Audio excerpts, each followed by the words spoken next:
DiAgostini open with space. Pushing forward.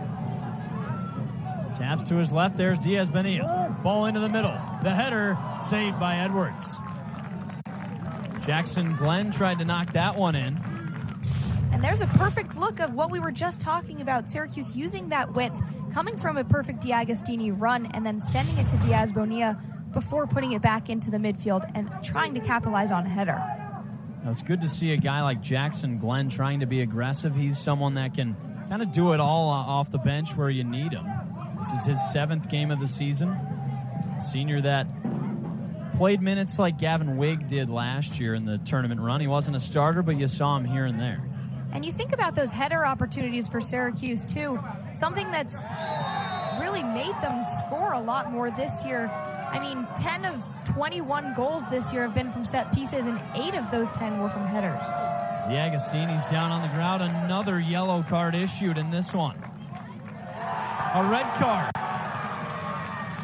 The Syracuse crowd loves it as the captain, Jake Schaefer, heads back to the bench. DiAgostini went down to the ground, tried to control possession, and then with 2 hands on the back. Once again, that's the 2nd time we've seen that from Yale today. And that is without a doubt another card for Jake Schaefer. I mean, you look at his first yellow card, this one was so much more out there. I mean, you cannot push a player with 2 hands from the back. And that is a result of 2 yellow cards going into a red card. Well, Yale's uphill battle just climbed a few feet higher. Bulldogs down to 10 men. Their captain, Jake Schaefer, out of this one. 2-0 deficit just got that much more challenging. Here's DiAgostini. Attacking from the left wing against Prestis. Singleman, a touch pass to Levesque. Sends his defender, Seidman, down to the ground. The Syracuse crowd loves that. They loved that, especially when he took him out there with no contact. Prestis, the header back to his goalie. Now, SU always does a great job of showing out. A pretty solid crowd on hand today, especially for a midweek game. Not the easiest to draw people, but, you know, on the tails of last year's national championship, people care so much about this team. Especially when it was warmer out, the sun was setting later. I mean, you think that whole hill was packed earlier in the season. Now it's the Syracuse cold that's going away from that. Yeah, it is pretty chilly. I'll give you that. You're not wrong. Glenn plays it back to McKinney. Now into the middle. Taken away. LA tried to get there, not in time. Singleman on the wing now. Ali tries to defend him. Diaz-Bonilla tries to get a pass off. Prestis is right there. Diaz-Bonilla making exactly the type of energy in that attacking half as you want from a substitute coming in. I mean, unfortunately, he's coming off right now, but he made that spark as a sub in creating those opportunities, not only in taking shots like that one gorgeous shot he had that curled a little bit too wide, but also in setting up plays and getting those corner kicks like right now. Coach McIntyre opts to bring out the firepower towards the end of this game. 2 of his leading scorers, Nicholas Kaluki and Lorenzo Baselli, in the game. Corner from Kaczewski is a small pass. Here's Singleman. Pass to DiAgostini. He chases it. This one's going to go out of bounds. That was a great idea there. Just a little bit too heavy of a pass from Singleman. And also a little bit behind DiAgostini. I think he was running the opposite direction and had to catch up there. Foul on the orange. Yale takes over with a free kick coming up. This will be TJ Prestis to take it.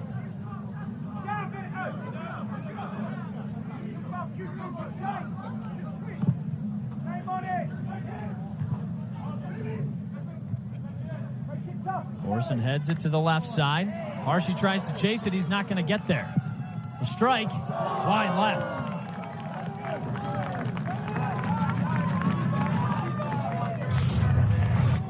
There's a really good attempt from Baselli there, taking it a little bit further out of his comfort zone than when he usually gets opportunities in terms of headers and shots near the 6-yard box. But taking that shot is going to be really important when you have that time and space. Need Baselli to be aggressive. He's second on this team in shots with 31. Leads the way with 5 goals. Singleman heads it to DiAgostini. Oh, what a touch. Now Prestis heads it away. Feruzbom behind his back. The ball hasn't hit the ground in 30 seconds. A little bit of pinball in the action in the air there.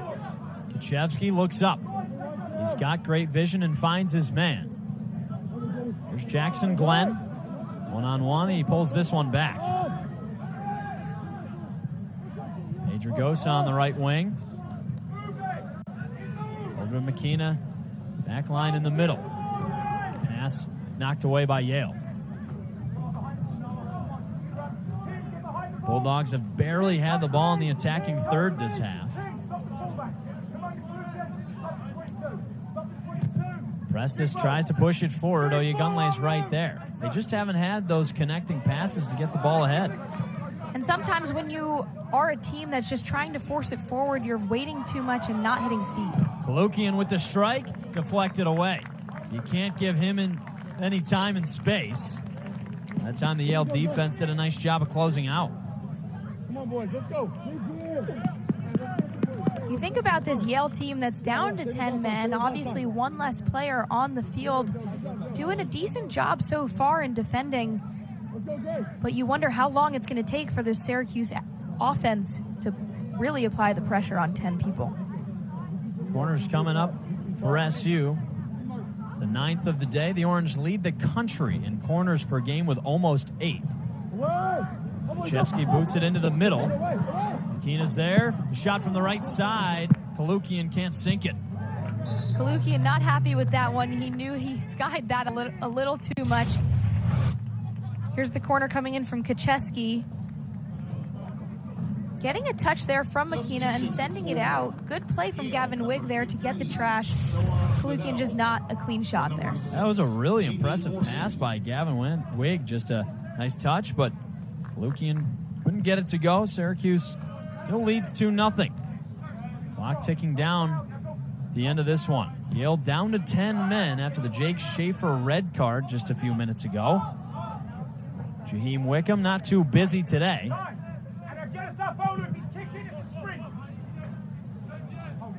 0 shots on goal for Yale. I'm sure Ian McIntyre's happy about that. SU defense has been strong. McKenna looks the other way, and he finds Gavin Wigg. Great switching play from McKenna there in the middle. Getting it over to the right defender over there, getting Gavin Wigg, so as to create space and create play. I mean, when you have the ball on one end a lot, which has been on the left flank, the space is going to be on the right.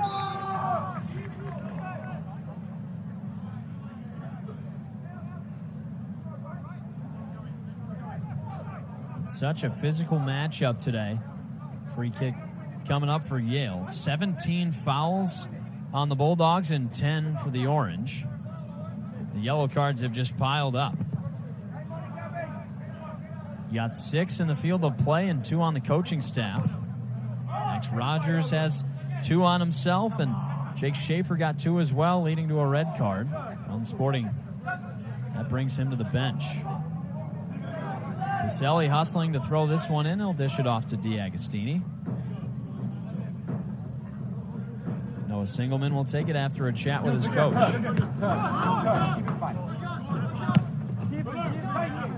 DiAgostini wide open there on that throw-in. Catching the Yale players a little bit out of guard. Looking to get the pass right now. Instead, McKenna sends it the other way. There's Jackson Glenn. Open space, he sprints up the wing. Now cuts back. The lefty shot, he skies it. Nice opportunity for Jackson Glenn. Just couldn't get that one to go. Substitutions for Yale. That was a great 1v1 that Jackson Glenn had there. Taking on 2 defenders there, as a matter of fact, and taking a shot. Syracuse leads 2-0. Noah Singleman, a big part of that. We got some hardware last season with the championship, but Also this year, he won the ACC Unite Award, one of 2 people honored for Syracuse that honors individuals who've made an impact in the areas of racial and social justice. Singleman, the only active athlete to do so. Syracuse pressuring in the middle. That one's kicked out of bounds. Another corner kick coming up for the Orange. Well, Singleman's been such an important component of this team, both on the field, off the field. One of those guys that's just been there the whole way through in his 5th year now. And you need that when you have a captain in terms of experience, but also experience with this team. He's been with Syracuse for a really long time, and he knows the ins and outs of this Syracuse squad, and he's been through a lot of it. Let's go, boys, away. Corner for the Orange. Moved it into the middle. Nakina tried to get there. Singleman off a 1 touch. Sends it high over the net. A good attempt with the volley there. He had a defender closing in on him, or a midfielder there, so he wasn't going to have enough time to take a touch. Now, Singleman missed the beginning of the season with injury, but he's in his 11th game today. He's made 7 starts. 3 assists this season. Number 3, Ryan Cote for number 22, TJ Prestas. Edwards boots it away and slips while he does it. Matias Alvarola for number 23. A lot better conditions than what Syracuse had to deal with on Sunday. A wet, rainy, sloppy matchup with Clemson that seemed to rain the whole way through. And we say this is chilly, but as you're running around, it's actually perfect soccer weather and perfect temperature. I feel like even seeing a rainy day like the Syracuse-Clemson game was, like, that just looks like soccer. You know, that's fall English weather soccer. enough stadium. That's English football, actually. Exactly. Well, I'm sure Ian McIntyre feels at home then. Chevsky plays it back to Blues. The Orange leading by 2, just trying to play smart here, going against a Bulldogs team that only has 10 men on the field. Well, largely, they've played a smart game today. There was one mistake by Jaheim Wickham earlier on where he almost coughed up the ball out of his net, but nothing came of it. Other than that, the Yale offense couldn't put on any pressure today, if I could say words. And that also comes from Syracuse's squad just applying really strong pressure and not letting this Yale team have too much time on the ball. When you take a look at Max Rogers, he's really good when he creates his own space and takes players on 1v1. But against a Syracuse team that is so good in locking down its players, he's out of the game for that matter, especially with 1 yellow card. The Orange are on track for their 7th win of the season. It'd be huge to take down a top 60 RPI squad as the NCAA tournament looms. Up next for the Cuse, a matchup with NC State on Sunday. Here's Singleman, looking for an opportunity. Back to his right, the strike, high. The idea was there. I like him cutting back a little bit, catching the defender off guard and bringing it back to his right foot. You can see here the play coming in from D'Agostini. Here's Noah Singleman making a cut back to his right foot so that he can take a shot just a little bit too far. The 5th year wants to get any chance he can to slot the ball into the net as the season winds down for the Orange. 2 more games after this at NC State and Boston College. Here's Baselli, tossed down to the ground. The whistle. Looks like that one was in the box. Penalty kick coming up.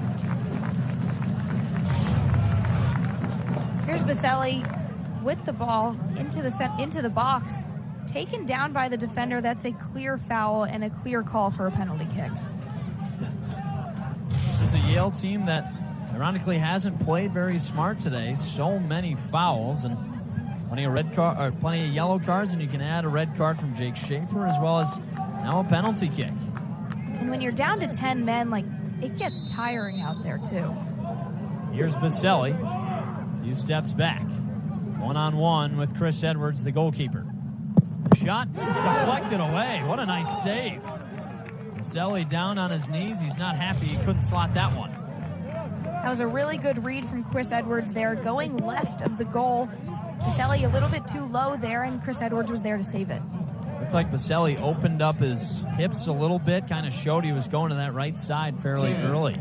9, 8, 7. Luckily for the Orange, they still have the 2-0 lead. Well, The scariest lead in soccer wasn't too frightful this October night. The Orange take down the Bulldogs 2-0. A dominant performance from Syracuse today. They can thank Felipe D'Agostini for 2 goals. And D'Agostini coming in, not starting a game yet this season, and coming in making that impact. 2 goals. You could tell he wanted one more. Incredible performance from this Syracuse team in applying attacking pressure, something that this squad needed after falling to 2 midweek out-of-conference opponents. Well, the Orange dominated the first half. They got rid of those midweek hiccups, held their breath, watched Yale walk in, got the 2-0 victory. With Andy Claff, our producer Kristen Hennessy, director David Tasca, the entire ACC Network crew, I'm Jack Gordon saying so long from SU Soccer Stadium, where Syracuse wins 2-0 over Yale.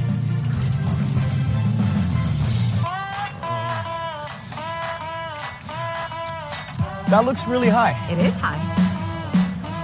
Whenever you're ready. Are there any sticks? Nope. You sure? Here we go. It's time to push your limits. You're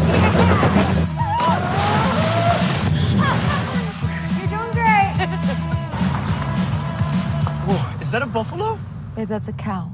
The all-new Subaru Crosstrek Wilderness. Adventure on the edge.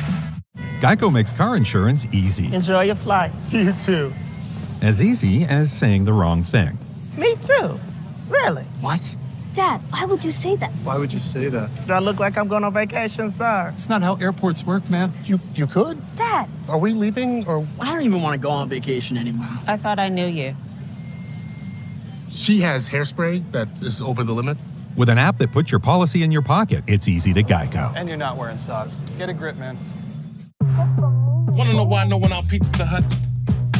Pizza Hut meat lovers' melts are filled with almost a half a pound of meat and cheese for just $6.99. Enough for 2, price for 1. That's why no one out-pizzas the Hut. Why don't I have the new iPhone 15 Pro? I'm Lily Reinhart, actress, producer, dog mom.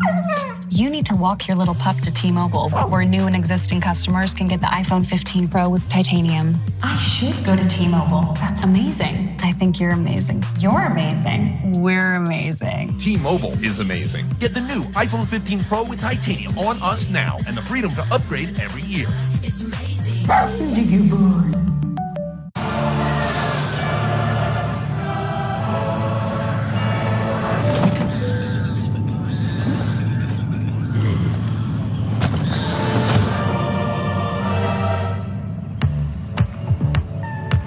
For everyone who's endured the bad seat, finally, sweet, sweet redemption.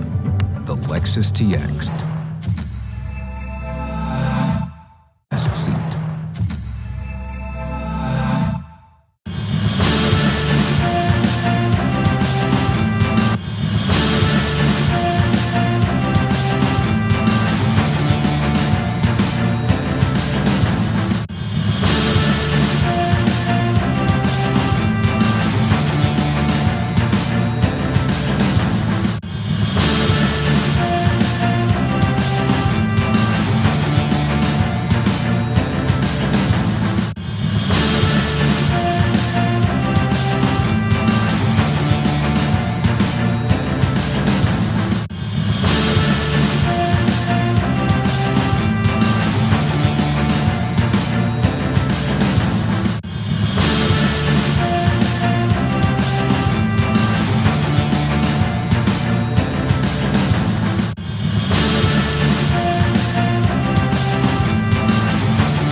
That looks really high. It is high.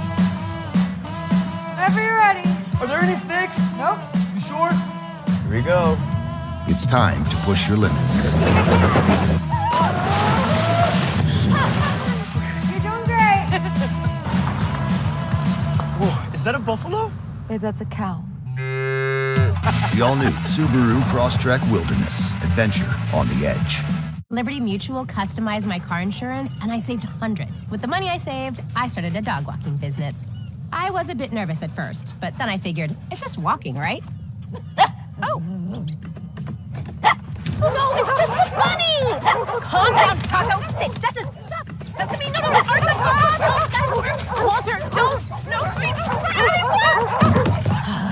You're lucky you're so cute. Only pay for what you need. Liberty, liberty, liberty, liberty. Syracuse men's soccer has one last non-conference battle.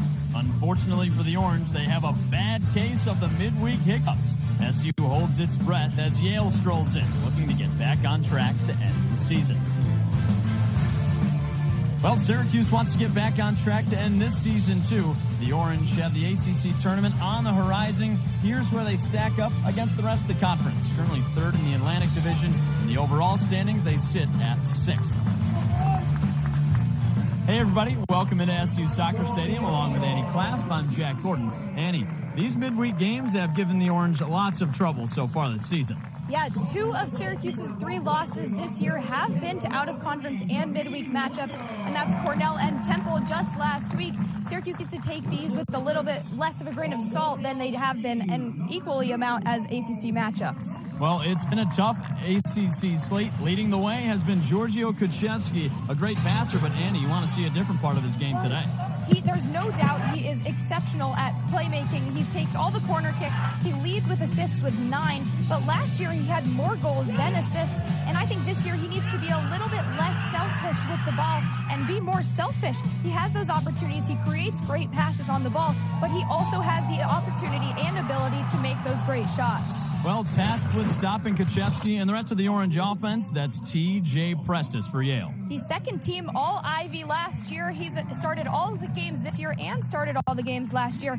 He's going to be extremely crucial in defending that Syracuse attacking force, in making sure and defending those Syracuse set pieces, especially a team like Syracuse that averages just under 8 corner kicks per game. He's going to be extremely crucial there.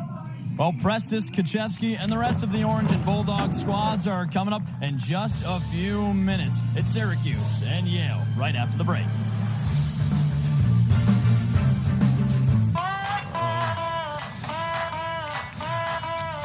That looks really high. It is high.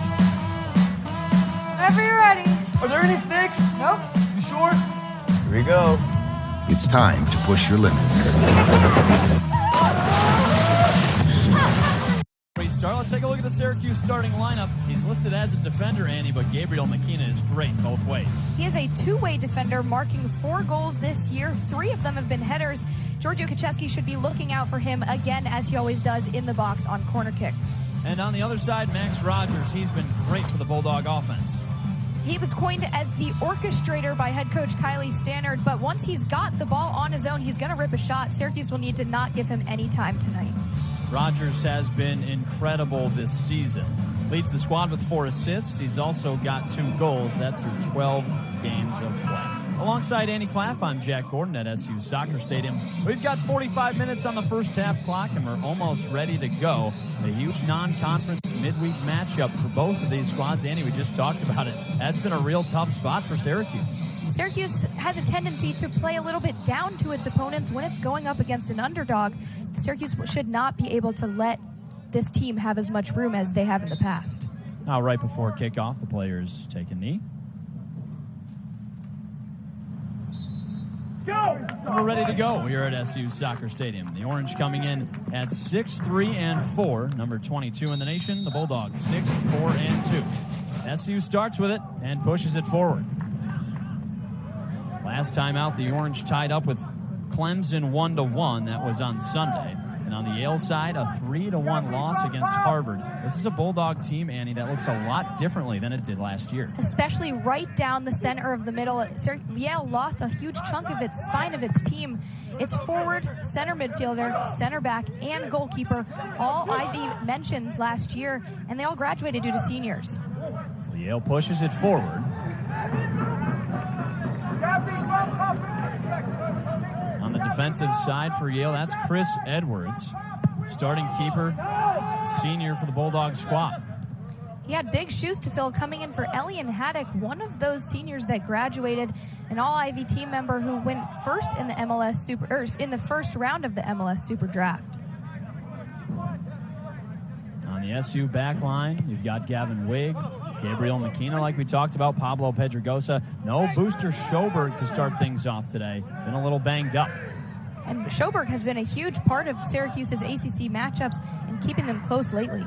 Pass into the middle, looking for an opening. It's knocked away. The shot by Edwards, that's off the mark. Syracuse getting aggressive at the beginning of the game, just like they always do. Syracuse is really great at making those fast starts in the game. Syracuse has had a number of goals this year that were scored in the first 13 minutes. Let's see if they can pull it off right here. Well, here's SU's best friend, a set piece. Corner kick coming up from Mateo Levesque. This is what the Orange excel at in this 2023 season. Ball comes across, deflected away by Edwards. A nice punch save. Levesque keeps it himself. Toying around in the box, ball taken away. Yale kicks it away. On the Syracuse side, that's the starting goalkeeper, Jaheim Wickham, making his 5th straight start in place of Jason Smith, who was benched just a few weeks ago. Ian McIntyre is really consistent on the point that Syracuse has 2 strong keepers to choose from in Jason Smith and Jaheim Wickham. It's not so much as of benching Jason Smith because he was playing poorly, but it's so much as having 2 great options. Well, Wickham's been lights out right now. The sophomore goalkeeper has 14 saves, only 4 goals allowed in his 6 matches played. Like I said, this is his 5th straight start. He's the only Syracuse player that has been named an All-ACC Player of the Week in being the defensive player this season. That was after 2 clean sheets against Colgate and number 13 UNC. They've got a lot of faith in Wickham. Syracuse plays it to the other side. Some contact. No whistle. Yale looking to play it forward. Syracuse wants an offsides call. They won't get it. That's Umanya pressuring. And Olu Oyegunle there to take it away.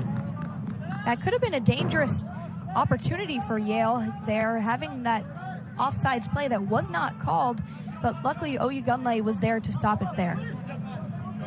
Oyegunle was back in the lineup against Clemson on Sunday, but before that, he had missed 3 straight games, was out since that Duke game a few weeks ago, a 5-3 loss. The Orange want a handball, won't get it again.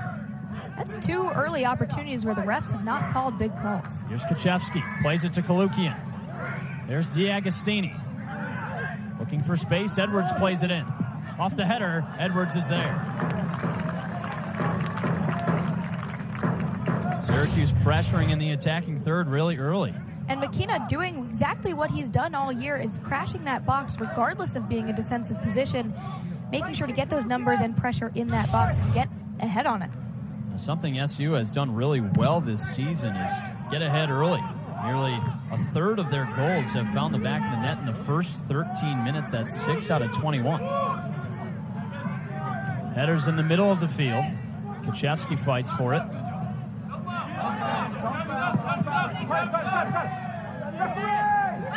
There's Gelber Lemus down on the ground. By Joseph Farouz. Kaczewski plays it into the middle. Kalukian over to Edwards. He's got plenty of speed. That ball rolls out of bounds. Nate Edwards is just so tough to go against because of how well he can get back on defense and push forward as well. Edwards has been really great all season in making those runs up and down the wing and creating those opportunities. Kylie Stannard noted this Syracuse team as being really great on play from the wing, which is exactly how Syracuse has capitalized on almost all of their goal opportunities.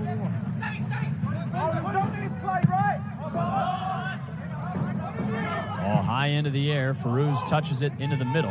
Oyegunle's right there. The Orange looking to work back on offense. Mateo Levesque in the starting lineup tonight. No Lorenzo Baselli, the team's leading scorer. He was in and out of the Clemson game. Was dealing with a couple of injuries. Not out there to start.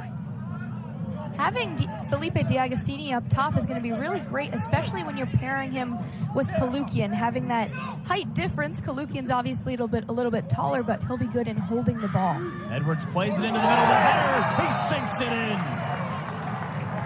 Oh, Nick Kalukian thought he had it. They'll say he's offsides. What a beautiful chance for Syracuse. Kalukian has been great all season in crashing that box as well, especially here. A beautiful play coming from Kacheski and Nate Edwards there. A beautiful cross in, and Kalukian got ahead on it, just a little unlucky with that timing of his run. There is nobody on this team that plays with that kind of energy. Kalukian just is a shark when it comes to playing in front of the net. And a transfer this year, he is exactly what Syracuse needed with the loss of Levante Johnson and Nathan Opoku. Syracuse really needed an aggressive and very perseverant player up top. Now, when it comes to this Syracuse offense this season, it's looked so different. You know, last year you had Johnson, Opoku, a couple of very dangerous forwards. This year it's just a different team, more relying on set pieces and slower play.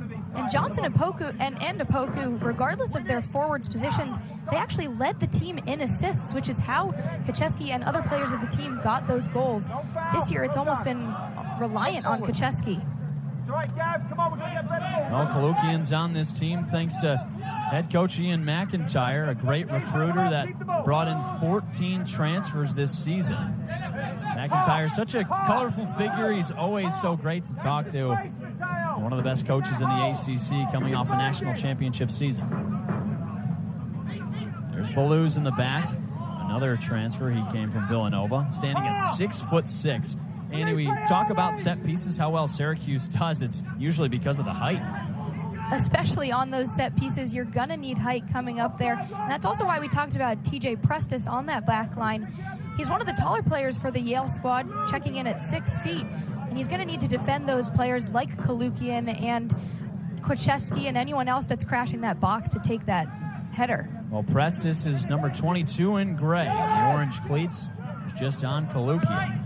Started every game this season for the Bulldogs, and it's quite a ritual of his. He started all 16 last season, only missed one total minute. Some contact in the middle of the field. Kacheski goes down. That's Diego Zaffanella. A physical play to start. These are two very physical teams going head-to-head. Yale checks in at 132 total fouls coming in. Edwards plays it into the middle. SU looking to control. A shot over the top by D'Agostini. It's over the net. Coach McIntyre in his 14th season with the Orange. Delivered the school its first national championship last season. A two-time coach of the year. He is just an incredible leader of this team. Now, Coach McIntyre called this game the biggest of the year after the Clemson game. A midweek game leading into two more ACC games, you know, with the NCAA tournament on the horizon. It really is a big one. He said it's arguably the toughest out-of-conference opponent that Syracuse will play this year, if not the toughest. Yale tries to pressure it forward. The Orange race after it, looking to keep it in bounds. Pablo Pedregosa trying to make that run. Instead, the Bulldogs take over on offense. Pedregosa making a smart move there to chase it out and make sure that Syracuse does not give up a corner on that, since he had a touch off that free kick. Sam Harshy to throw the ball in on the far side. Junior out of Dexter, Michigan, just 15 minutes away from Ann Arbor. This Yale offense has been solid, but didn't show up last time out. A 3-1 loss to Harvard. There's Levesque in the middle of the field. Farouz making a run for Yale, not open. Deflects off his shoulder, and that'll be Syracuse ball. Now Ian McIntyre on the Syracuse side, and for Yale it's Kylie Stanner. He's done a great job of turning this program around. That 2019 year was huge. They were Ivy League champions, brought him to the NCAA tournament, and it was really tough before he got here in 2014. He only had 5 wins in the previous 2 seasons. He's had a bit of unlucky circumstances, especially as an Ivy League team, not playing at all during that 2020 pandemic year. You know, he said that after his first recruiting class came in, it was really difficult after that 2019 momentum of making the NCAA tournament and winning the Ivy League championship. Then you just lose a season out of all of it, and then you come back and you have 3 different classes that have never played together. And now it's just so impressive how the Ivies have bounced back from that. He said, they essentially didn't play for a year and a half. They obviously made it tough to recruit, but they bounced back and put together an incredible team this year. Especially an Ivy team. This Yale team just beat BC, which is Syracuse's closing opponent this year. So they can take on these ACC matchups easily. Here's Nate Edwards on the near wing. Plays it back to McKenna. He's got 4 goals this season. Does a great job on set pieces. There he is in the middle of the field. Oya Gunlight plays the ball in. Edwards backing up. Trying to make him work. He gets his paws on it. Something I love about this Syracuse squad is that the defenders are not afraid to take their chances in going, whether that's going up wide and making a ball into the center or just taking it on their own and having a shot. He'll try to work through Edwards again on the right side. Plenty of speed and plays a nice ball in too. There's Kaczewski. Ball gets deflected over the top. Syracuse corner coming up. Something the Orange are very familiar with. We've already seen a number of times Kaczewski making that run down the sideline and then getting that corner kick. And here's something to note is Levesque has been taking those corner kicks, not Kaczewski, which has been a common theme of Kaczewski making those set pieces. Using Levesque from the left side, Kaczewski from the right. Here's the UConn transfer to send it in. A ball, low line drive into the middle. It's kicked away. Edwards chases after it. Plays it back to Oya Gunlight. Syracuse will take its time on offense. It's not necessarily a speedy team.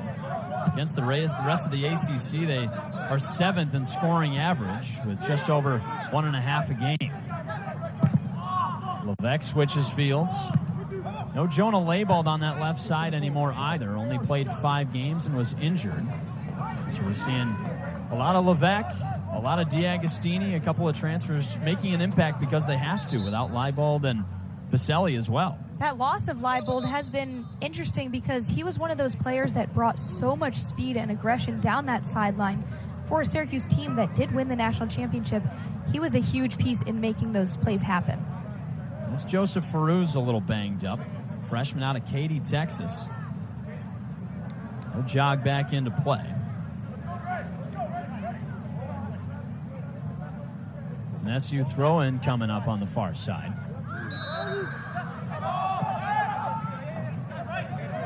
Oya Gunlight controls on the back line. Now Pedregosa. Over to Wig.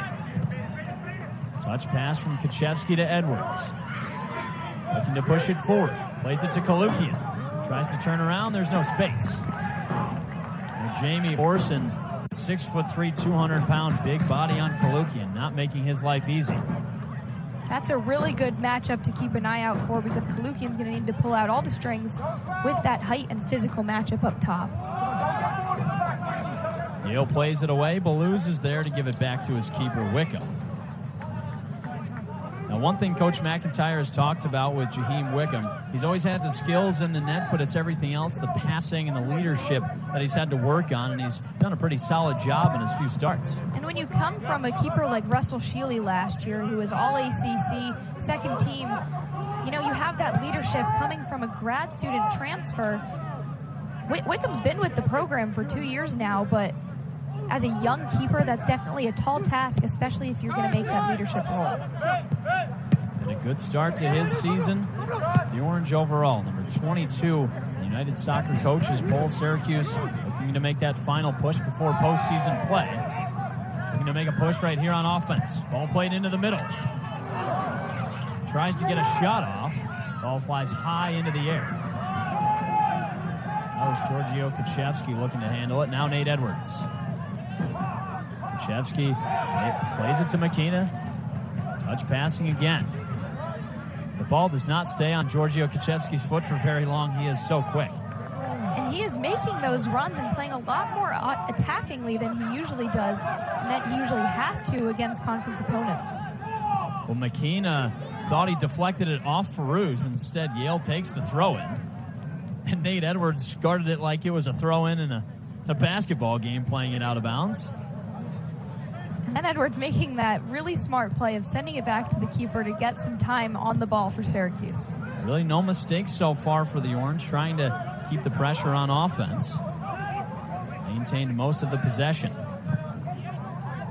Now that back line has been very solid this year. They've had to replace a lot. Oyegunle is the only returner that got starting minutes, but Gavin Wigg, a bench player last year, he stepped up, and a couple other guys as well coming in from the transfer portal. And it has rotated with a number of different players into that three-back line positions. But when you think about Syracuse's depth in that back line, it is so strong, and that's something Ian McIntyre noted as well before this game. They're just all so calm and composed on the ball, and you really need that in a back line. They've got plenty of players they rotate in and out of there. Booster Schoberg, one of them who's played so well as of late, has 2 goals and 1 assist in the last 3 games. A captain on this team, but not in the lineup to start today. There's Sam Hershey on the throw-in, waiting to find an open Yale Bulldog.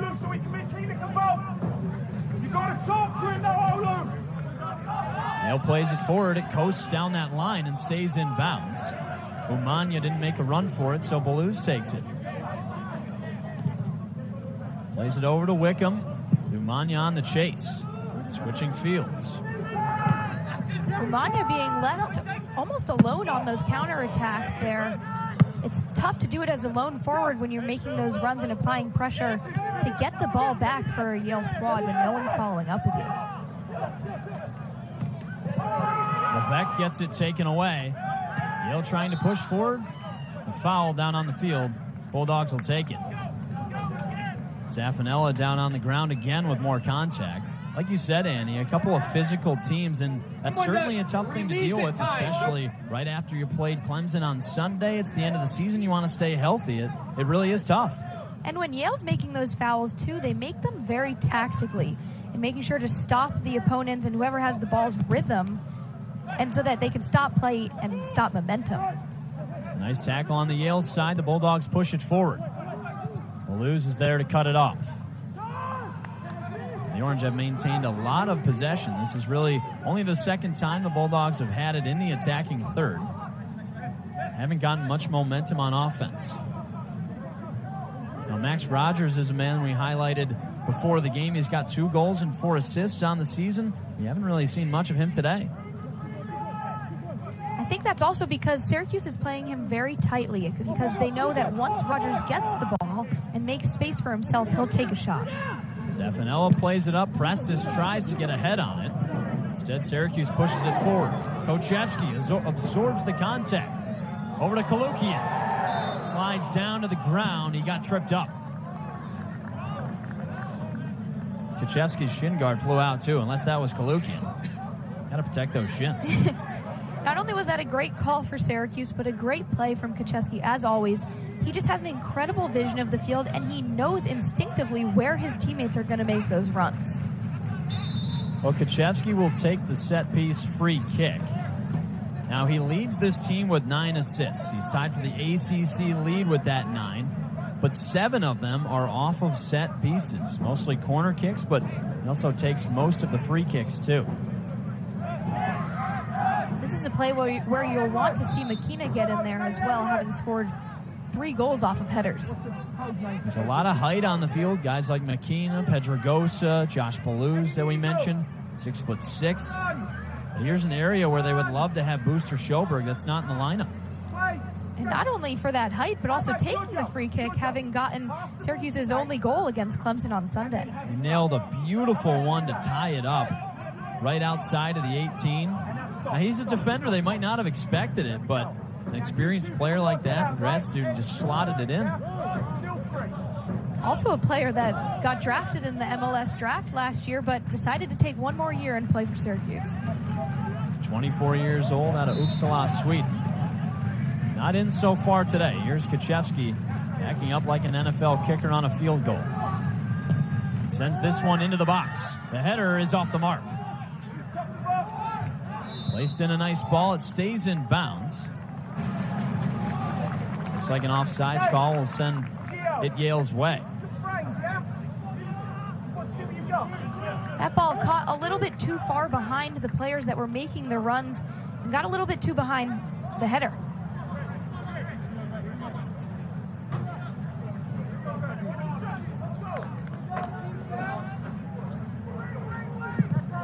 Well, scoreless through the first 20 minutes of play. We welcome in Ian McIntyre to our broadcast booth. Coach, what have you thought about this start to the first half? I thought first 15 minutes we were terrific. Been playing some good stuff, causing them some problems. It's a good Yale team, very organised, and I think we've started well.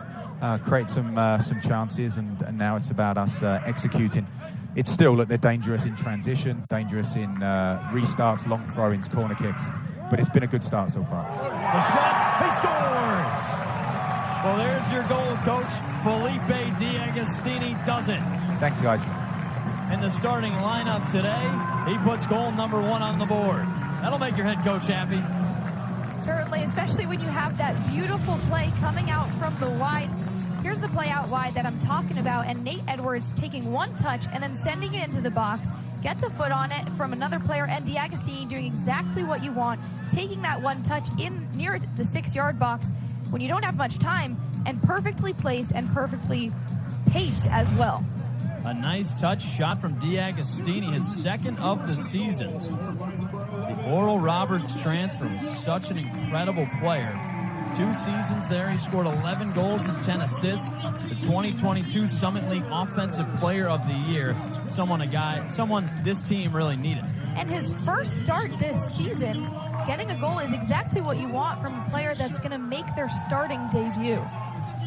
You know, the moment Coach McIntyre put on that headset, I was thinking, I think this is the moment. I think this is the moment. I was like, oh gosh, we're going to catch McIntyre at the time they score. Well, Yale plays it forward. Bulldogs playing first. 1-0 Syracuse on the Felipe D'Agostini goal. Big surprise who got the assist. They give that one to Giorgio Kaczewski, his 10th of the year. And he leads the ACC. Jaheim Wickham snares that one away.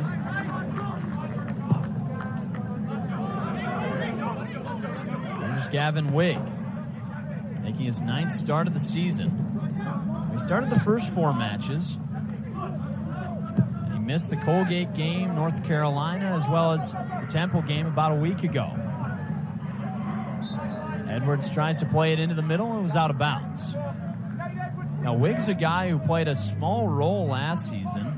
Now, the guys that have come back and played this year were starters. Leibald, Baselli, Oyegunle, but Wigg has really grown into a big role. Especially in terms of that leadership, you know, you got to have a really solid guy in that back line when it comes to controlling the ball and controlling the tempo. When he has the ball, he's not frantic with it, and he finds feet.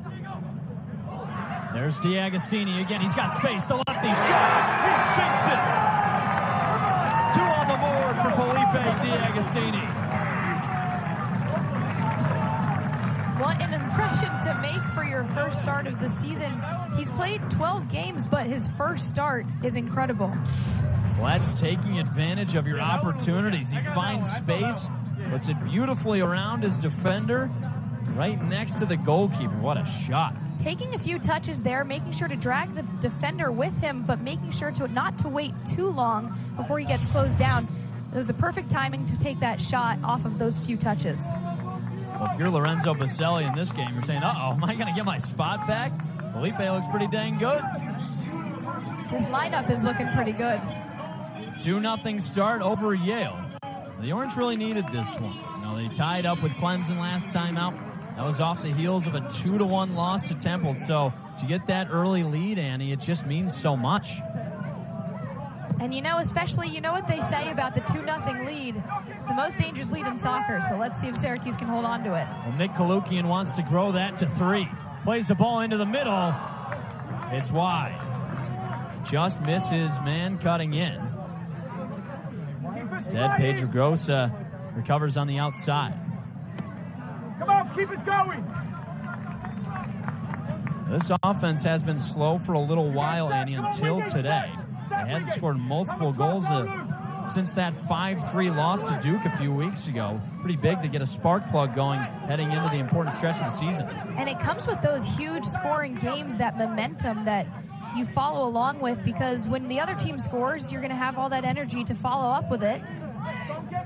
And especially after a team last year, like with Nathan Opoku and Levante Johnson, who were scoring machines, it's something Syracuse has had to follow up with this year and fill those shoes. It's been a different style of play this year. A lot of control in the midfield, a lot of set-piece attempts. There's Felipe D'Agostini again. He wants the hat trick. Kalukian into the box. D'Agostini down to the ground. No whistle. Yale looking to push it the other way. There's Prestis. He's the Iron Man for this Bulldogs squad. Started the last 45 games. How about that math right there? 16, 13 now. Not bad. There's Balluz in the back line. The Orange have just controlled so much possession. They've really dominated when it comes to, clean, crisp passing. And keeping that possession is going to be huge against an opponent like this. Against other out-of-conference and midweek matchups, Syracuse has either been tired or fallen a little bit low to the level of intensity that an underdog opponent will bring. Levesque switches fields. That's Pedregosa, the NC State transfer on the far side. The Orange play the Wolfpack next time out. Yale loses it once again. Here's Gavin Wigg.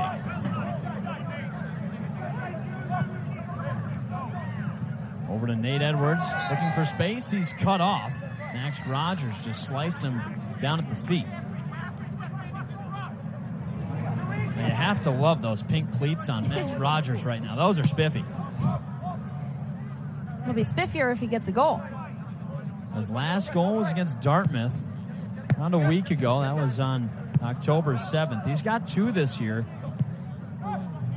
Now, Coach Stannard really said that he's the orchestrator of this team. He pulls the strings. He just hasn't gotten that chance today. And you mentioned his 2 goals. I mean, you think about 5 different Yale players have 2 different goals, and that's the most of any player on the team.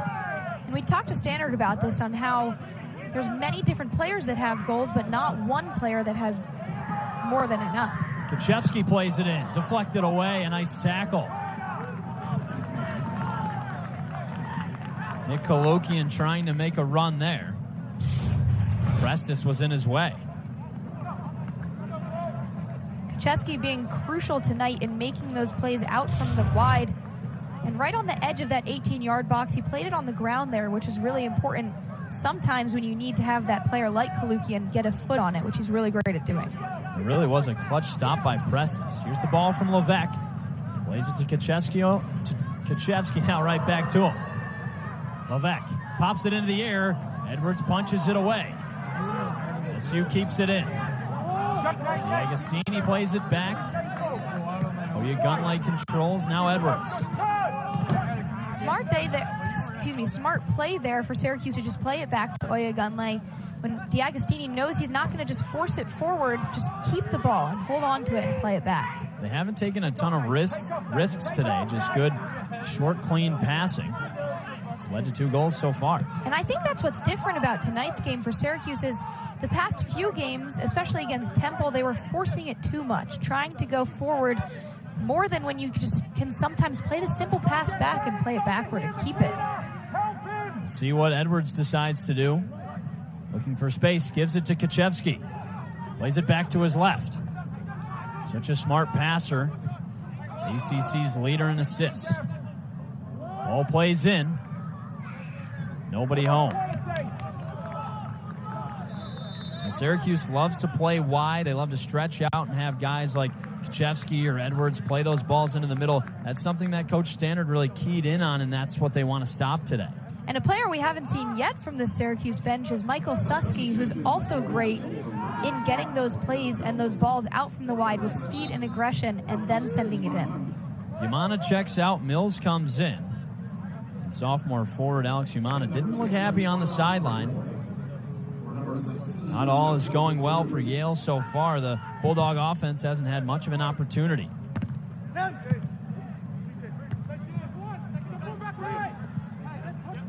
Ball scatters around the middle of the field. Fight for it on the far side. The Orange have numbers, 4 against 2. Wickham boots it away. It's not the most perfect clear attempt from Wickham, but sometimes you just got to get it out of bounds. Well, at least he's not taking a risk, sending it out. The sophomore goalkeeper, he's played pretty smart beginning of his career as a starting goalie.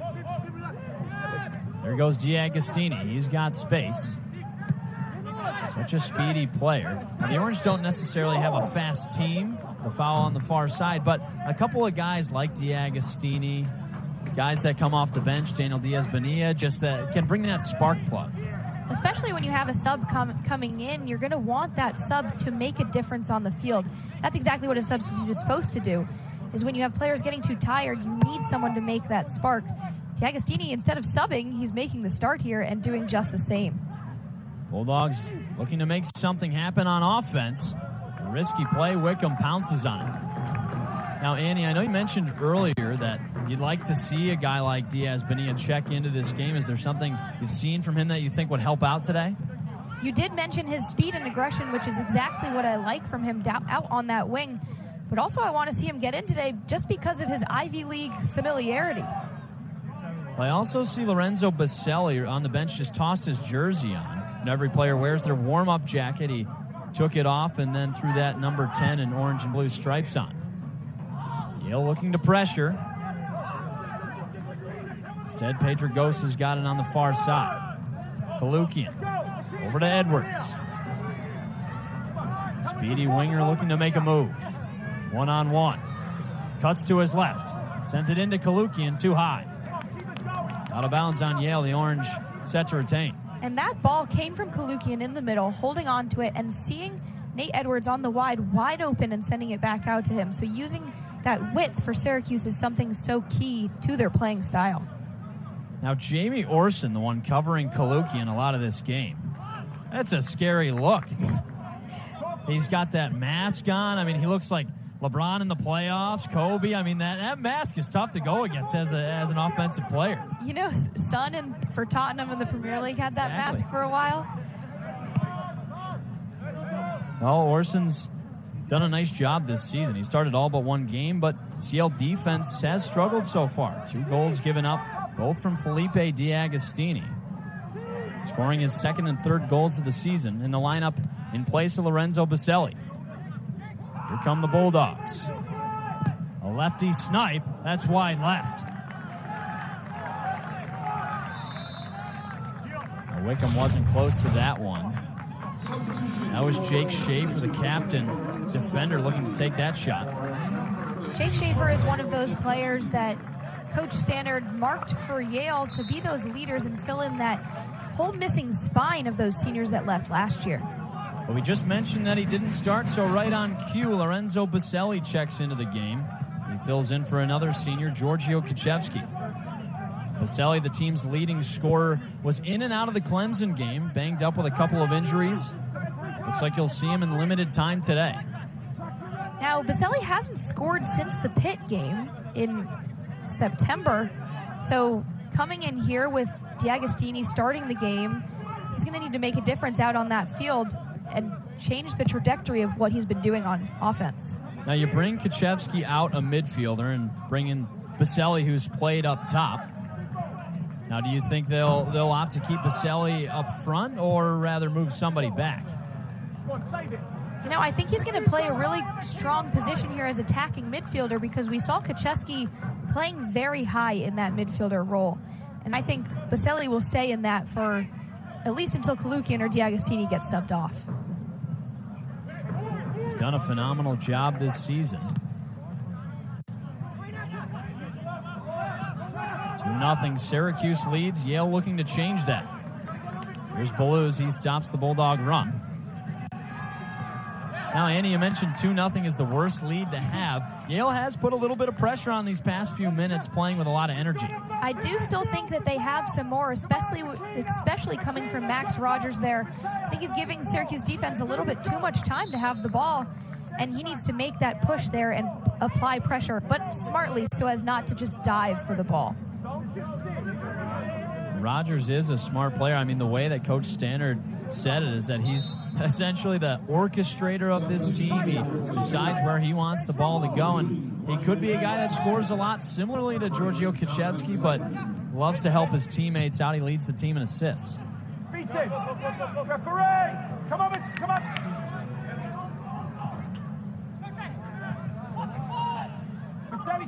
Cote plays it back to Harshey. Now Orson back up. Here's Rogers. Taken away by Oyegunle. And here's Kai Mose. He's got possession covered by Gavin Wigg. Zaffanella switches fields. Cut off by Pablo Pedregosa. That was a really smart move by Pedregosa, stepping in there and getting that interception, because Yale was wide open on that wing until Pedregosa stepped in. Here's Josh Ballou, who's playing tough defense. He goes down to the ground. The foul is on Yale. I don't know if they got tangled there or if that was purposeful, but definitely a foul in my book. I think it's tough to take down the 6'6", 210-pound defender in Josh Ballou, but there he goes. The bigger they are, the harder they fall. That's what they say, right? You know, getting tangled and sweeping the leg is one way to do it. Are you Mr. Miyagi? Sweep the leg? Here's Wickham. Plays it to the right side to Wigg.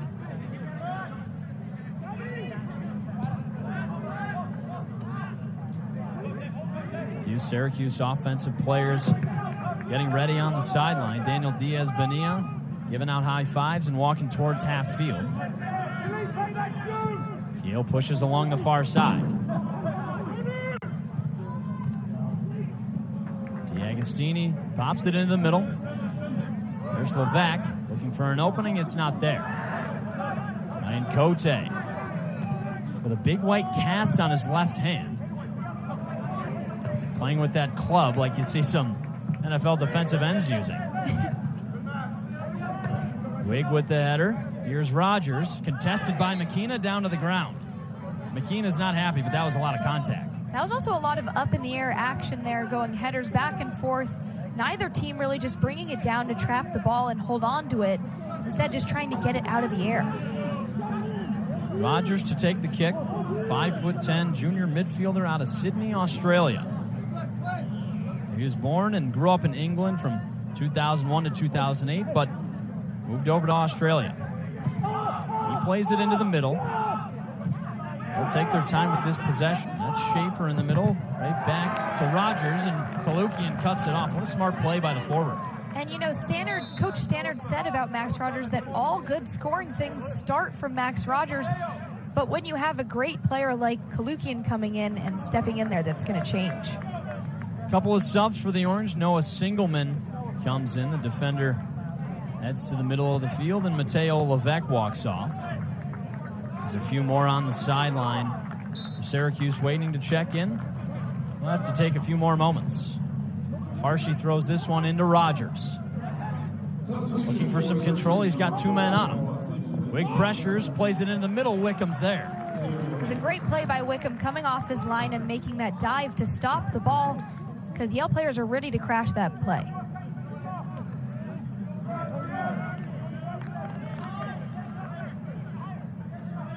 Wickham holding in that right hand, just waiting with a 2-0 lead. He doesn't have to be in a hurry, but you don't want to play not to lose, right? You want to play to win, keep your foot on the gas. Especially when he's telling everyone to get up. He knows he's got a big foot there, and get everyone to push up so as to make that counterattack easier. There's a foul in the middle of the field. That's on Yale. We'll call that one on Sander Pellet.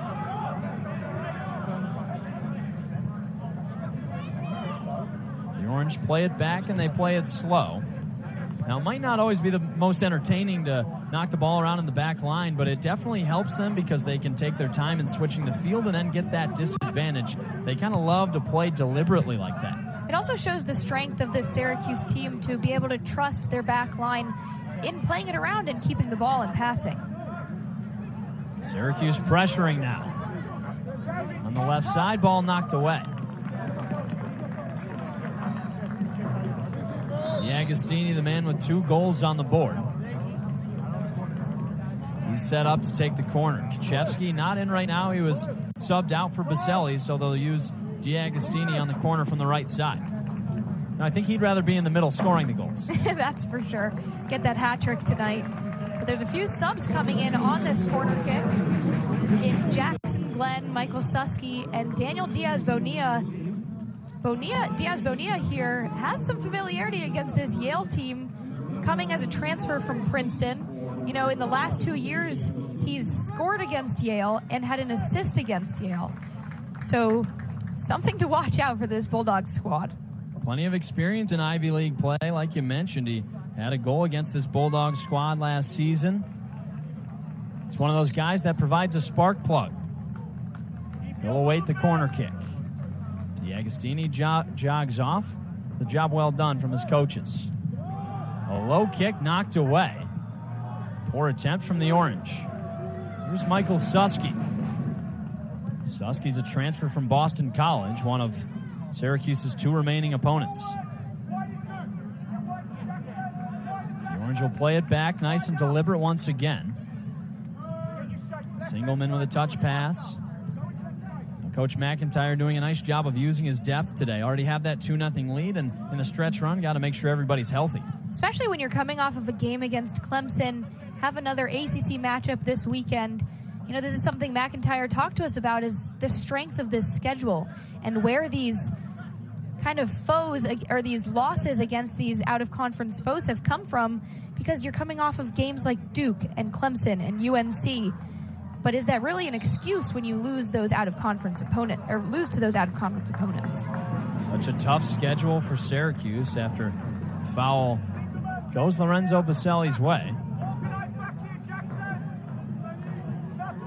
Now, he's always repping the orange and blue, but you gotta love the sweater over the top. It's an English look. He looks like a British football coach. A free kick coming up for SU as Coach McIntyre watches his squad. Noah Singleman set to take it. The only member of this team that has played against Yale before. That was back in 2019, a double overtime 1-1 tie. Singleman is an experienced player. This is his 5th year on the team. And a yellow card. That's issued to Quanah Brayboy. You know, was playing a little too much with that ball there. Noah Singleman taking it lightly, luckily. But when you have Brayboy there, kind of tussling him there and making sure that he's going to try and move the ball back, that deserves a yellow card. That's just a mental mistake. You take someone like Brayboy and a 5th year like Singleman, he's not going to crack under any pressure. Not going to fall for that one. The 2-time captain lines up. Here's the kick.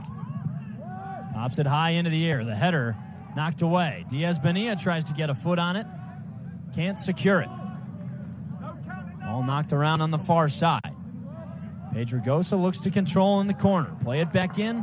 It's out of bounds. Knocked away by Yale. SU corner coming up. Now that's just a moment there when you're lucky to have such tall players in Pedregosa and McKenna and Balluz to get ahead and a body part on that cross.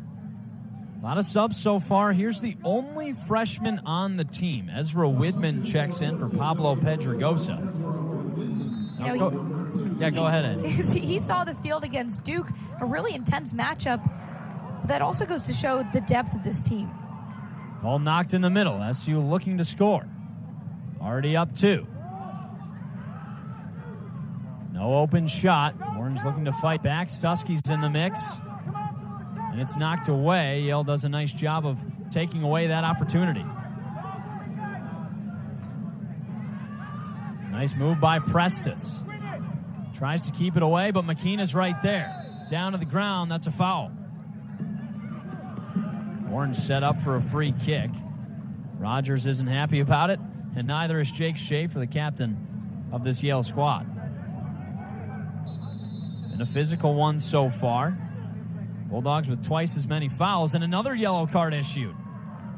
Too much jawing from the Bulldogs side.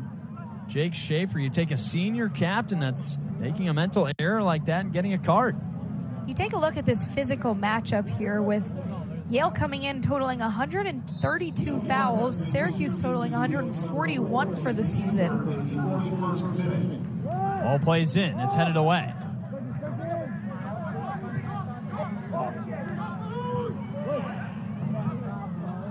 Orange looking to get a touch on it. Here's Oyagunle. 2-0 lead. Clock winding down to end this first half. They'll play it back to Wickham. Take their time and try to end up as the last team with the ball in this first half.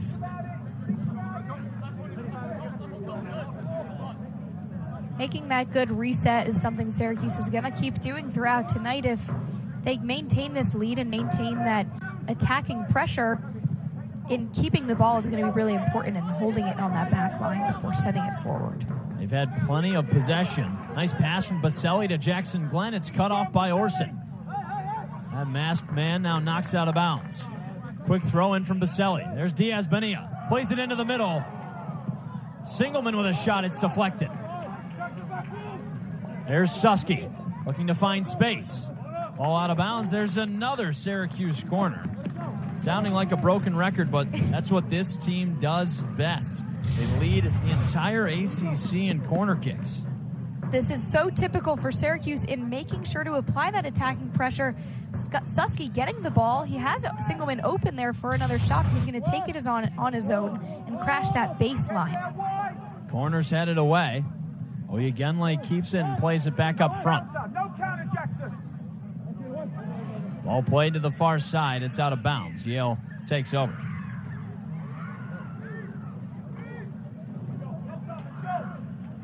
Bulldogs haven't controlled much of possession today.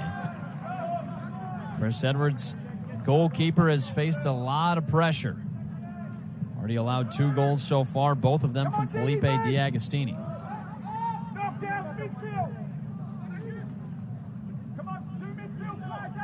Headers in the middle of the field. McKenna trying to fight for space. They'll call it a foul and send it Yale's way.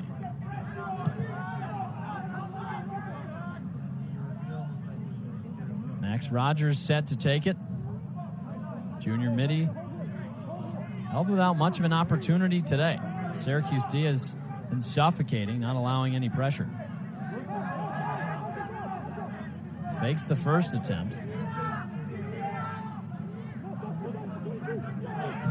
Now he sends it in. Looking to get ahead on it. Orson's there. Knocked away by Belouz. And here's Lorenzo Baselli. On to make another Syracuse run. Another minute to go in the first half. See if the Orange can put another on the board. Wig plays it forward. Here's Diaz Benia, the Princeton transfer. Now Glenn into the middle. Prestis is there to cut it off. Yale sends it away. That clearance on the ball and getting it back into the attacking half all starts from Baselli intercepting that play out of the air and not letting the Yale squad control it and to take a shot. So when he sends it up the field and gets that momentum going up and building up from there, that's where Syracuse's opportunities really start to go. Yale hasn't had many opportunities. They try to switch fields here. There's Ryan Cote, 3 in gray, the big white cast. Plays it to his left side, rips a shot, deflected off the foot of Wig. Wickham keeps it in bounds. Get a touch on it and scoop it up.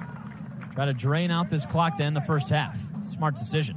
That's a great play by Wickham coming out of his box to chase it down. Otherwise, Syracuse would have drawn a corner kick for Yale. Clock winds down as we end the first half. It's been all Orange. It's been all Felipe D'Agostini. 2 goals on the board to give SU a 2-0 lead. Second Syracuse player of the multi-goal game. There's the man that he started the game for, Lorenzo Baselli, the only one that has the other. And he's such a great half for the transfer and the fill-in starter today. Especially when you have D'Agostini making his first start of the season and first start in Orange after playing almost every game this year. And just to make that impact on this team early in the game and have those 2 goals is really important. Well, now we've got Yale head coach Kylie Standard. Coach, a tough first half, down 2-0. How can you bounce back in the next 45? Yeah, I think our guys just need to take a deep breath, quite honestly, and relax a little bit. I think, we need a little bit more communication out on the field. There's a little bit of confusion, so halftime will be great for us to kind of settle in and discuss that and try to get on the same page going into the second half. But I think for us, we just need to recollect ourselves, maybe a couple changes, and then hopefully we get one back and go from there. Coach, you knew going into this game that Syracuse has been really great playing on the wide. What's something that you guys can do in the second half to combat that?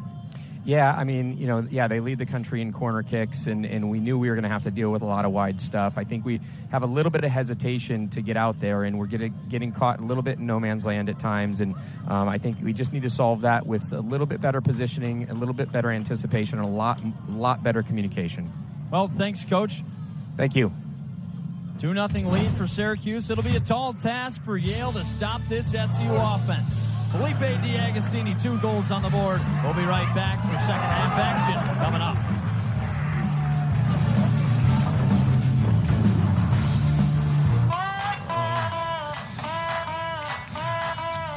That looks really high. It is high. Whenever you're ready. Are there any sticks? Nope. You sure? Here we go. It's time to push your limits. You're doing great. Whoa, is that a buffalo? Babe, that's a cow. The all-new Subaru Crosstrek Wilderness. Adventure on the edge. It's a great lot. And the previous owner was really into DIY. Ah. Is that a chinchilla? Yes. Stair slide. A Murphy tub. Finding a perfect home is hard. Thankfully, Geico makes it easy to bundle and save. NBA Opening Week begins next Wednesday and continues Friday on ESPN. Duke, Florida State. Saturday at 7:30 on ABC.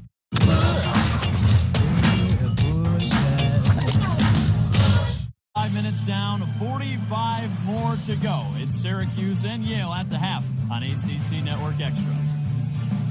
Welcome back into SU Soccer Stadium alongside Annie Claff. I'm Jack Gordon. Annie, these non-conference games are so important with the NCAA tournament coming up. Especially if it will come to the point that Syracuse needs to receive an at-large bid from the committee to enter that tournament. These out-of-conference opponents will be just as important as the ACC ones. Well, before postseason play, let's take a look at how the ACC currently stacks up. Syracuse third in the Atlantic Division. Overall, they're tied up with Duke with 9 points apiece, but the Blue Devils do hold that tiebreaker with a head-to-head win just a few weeks ago. That was Syracuse and Duke, but coming up, the rest of the ACC weekend schedule, Boston College and Clemson, a game that is really important, Annie. Especially because Syracuse will be taking on Boston College on the road to close out the regular season against a number 15 Clemson that Syracuse just tied 1-1 here at SU Soccer Stadium this past weekend. Well, the Orange know those two teams pretty well. They're going to have to figure out the NC State Wolfpack pretty soon, a team that started the season really hot. And that's thanks to Luke Hilley, who is in the top 10 ACC goal scorers, leading with 7 goals there. But a 6-0 season start at home is all said and done until you go 1-5 in the ACC conference play. Now, this is a conference team that Syracuse will play that's not like a Duke or Wake team, especially when you start 3 different goalkeepers throughout the whole season. That is a lack of consistency that a team will have in that back net, and something that a leadership and consistent role will need to be. Now, after this Yale matchup, Syracuse has 2 more games, NC State and Boston College, but a few important dates before that. Especially with tonight's Yale matchup being the last one that Syracuse's games will be in contention for when the committee selects its in-season top 16 teams to go into that tournament. If those rankings hold true throughout the rest of the season and into that official bracket, they will receive a first-round bye. And then, of course, you go into that ACC tournament starting on November 1st. From around the nation, any conference champion will receive an automatic spot in that bracket, and that's how Syracuse got in it last year. Well, postseason play is coming up, but before then, let's finish up tonight. Syracuse and Yale coming back in a little bit. Join us right after the break.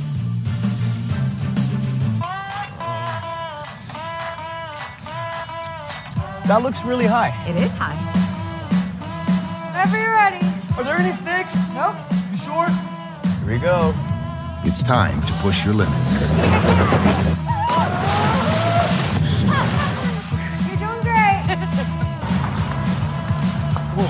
buffalo? Babe, that's a cow. The all-new Subaru Crosstrek Wilderness. Adventure on the edge. We love our house. The outdoor space is great, but we do have invasive weeds. Ranger! He's up here! At least Geico makes bundling my home and car insurance easy. We save so much. Stay away from my family! For bundling made easy, go to geico.com. It's bow time. It's not just football season. It's tailgate season. And this season includes every kind of football. Tailgate like a legend with bold, hand-breaded chicken and fluffy buttermilk biscuits. Order your tailgate box in the Bojangles app. It's bow time. The Orange have put on a show for the Syracuse faithful today. It's SU 2, Yale nothing after the first half of play. Hey everybody, welcome back into SU Soccer Stadium with Andy Claff. I'm Jack Gordon. Andy, this Syracuse offense has looked so different today. This is the type of attacking pressure that Syracuse has been lacking this season in midweek out-of-conference opponents. You take a look at Cornell, a loss. You take a look at Temple, another loss. Tonight, Syracuse is being smart on that offensive end and making that pressure in the attacking half. Now, you talk about that pressure. That started really early on in today's game. The Orange kept their foot on the gas, and it started off early. Here's Nate Edwards with a great ball in, across. Kalukian tried to get on it. It was knocked away, but SU offense was right on it early. Here's Nick Kalukian again. Felipe D'Agostini trying to make a chance happen. A great cross. The header from Pedrogosa cut off by Edwards. And then SU chances just keep getting better. What a header. It was offsides. Syracuse being great tonight at using their width and sending it into the middle. Kalukian there just a little bit off-timed on his run there to make an offsides call. Here's the ball in from Nate Edwards to Felipe D'Agostini, the game's first goal scorer. You might hear his name once again. The Orange pressuring on offense, and there he is, the man making quite a first impression as a starter today. And also another pass off that foot from Kalukian there. Perfect D'Agostini rule in taking a few touches there to make that shot is a great choice. Now just look at how happy he is. The rest of this Syracuse team is pretty happy, especially when you look at how many corners they have. They love that. It is typical for Syracuse squad here to be leading at corners at the half. You take a look at last game, though, against Clemson was one of only 2 games this season being outshot and out-cornered, for that matter. But here tonight, it's back to normal for Syracuse, leading in corner kicks. It just goes to say how much they're attacking that wing and that box. Well, the Orange have dominated through the first half. Let's find out what happens in the second frame. Right before this break, you better stick around for Syracuse and Yale. Soccer Stadium, just a few moments away from second half action. Syracuse leads Yale 2-0. Now, the Orange have played really well on the field, but sometimes off the field, you got to have a little fun, too. That's what Stephen Betts does best, a senior on this Orange team. I'm actually mic'd up, Noah. Bro, no one believes it. Yo, when you're mic'd up, nobody wants to be your friend. You gotta get the energy flowing on a Wednesday. There's just there's no place I'd rather be. Grandma and Grandpa, Mom and Dad. Hello, miss you. Yeah, we gotta let these guys know that they can't just walk in here. Send them back to the library. He is just hilarious. I'm cracking up right now. Stephen Betts just said they need to send Yale back to the library. Can you believe that? You know, with this score, he might not be wrong. No, he's such an entertaining guy. Great for the energy on this team. Sitting next to Noah Singleman on his right and Tony Shaw on his left. This team just has some great chemistry, just like it did last year. You know, such a talented group, but, you know, off the field, they're so close. They have so many guys that lean on each other. And, you know, we spoke to Kalukian not too long ago after one of the broadcasts, and he said that this Syracuse culture is exactly what you would expect from a championship team. They're just the best team in the nation is what he said. And coming in as a transfer, that's so quick to realize that, and it's really incredible. And you think sometimes with a team that's coming off a championship, maybe they're a little bit arrogant. No, this is a brand new group ready to win. And Nate Edwards is one of those guys that's just been added to this team that really has played selfless and very smart. And brand new, you mean 15 new players to this team. And when you go from being a championship team, you're a hot commodity to join this team. And that's exactly what Syracuse did, bringing in 15 new players and only 1 freshman for that matter. Edwards out of Purdue Fort Wayne. Not exactly a powerhouse of soccer, but Ian McIntyre's done a great job of finding players from anywhere. I mean, his best player, Lorenzo Baselli, he came from Dallas College Richland. He's a very smart recruiter that keeps good relationships and really knows what guys to go out there and get. And also, like you said, not the obvious schools that you would pick players from. I mean, you think about the Canada pipeline here, numerous players coming from Ontario, numerous players just coming from Canada in general. It's an interesting tactic for McIntyre's recruiting process. And on the Yale side, recruiting isn't necessarily that nuanced when it comes to the Ivy Leagues. It's either you want to play for an Ivy League or not. And this Bulldog squad has a lot of guys that are smart players that have excelled in their careers. Today just hasn't been the day so far. And, Yale lost a bunch of players last year right down the spine of the field in the keeper, center back, center forward, and center midfield in that matter. But Kylie Standard says here that this team is a lot more cohesive than the last teams. Well, Yale is right behind that top 4 to make it into the Ivy League tournament. Harvard, Dartmouth, Brown, and Cornell. They still have to play Columbia, Cornell, and Brown, so an opportunity to jump those 2 teams ahead of them. Really a great time for Yale. I mean, those are tough teams ahead, but that's what you want as the season ends, right? And you take a look at this Kylie Standard era also coming in and having to rebuild. Rogers plays a ball in, headed by Orson, just wide right. Wow, a beautiful ball.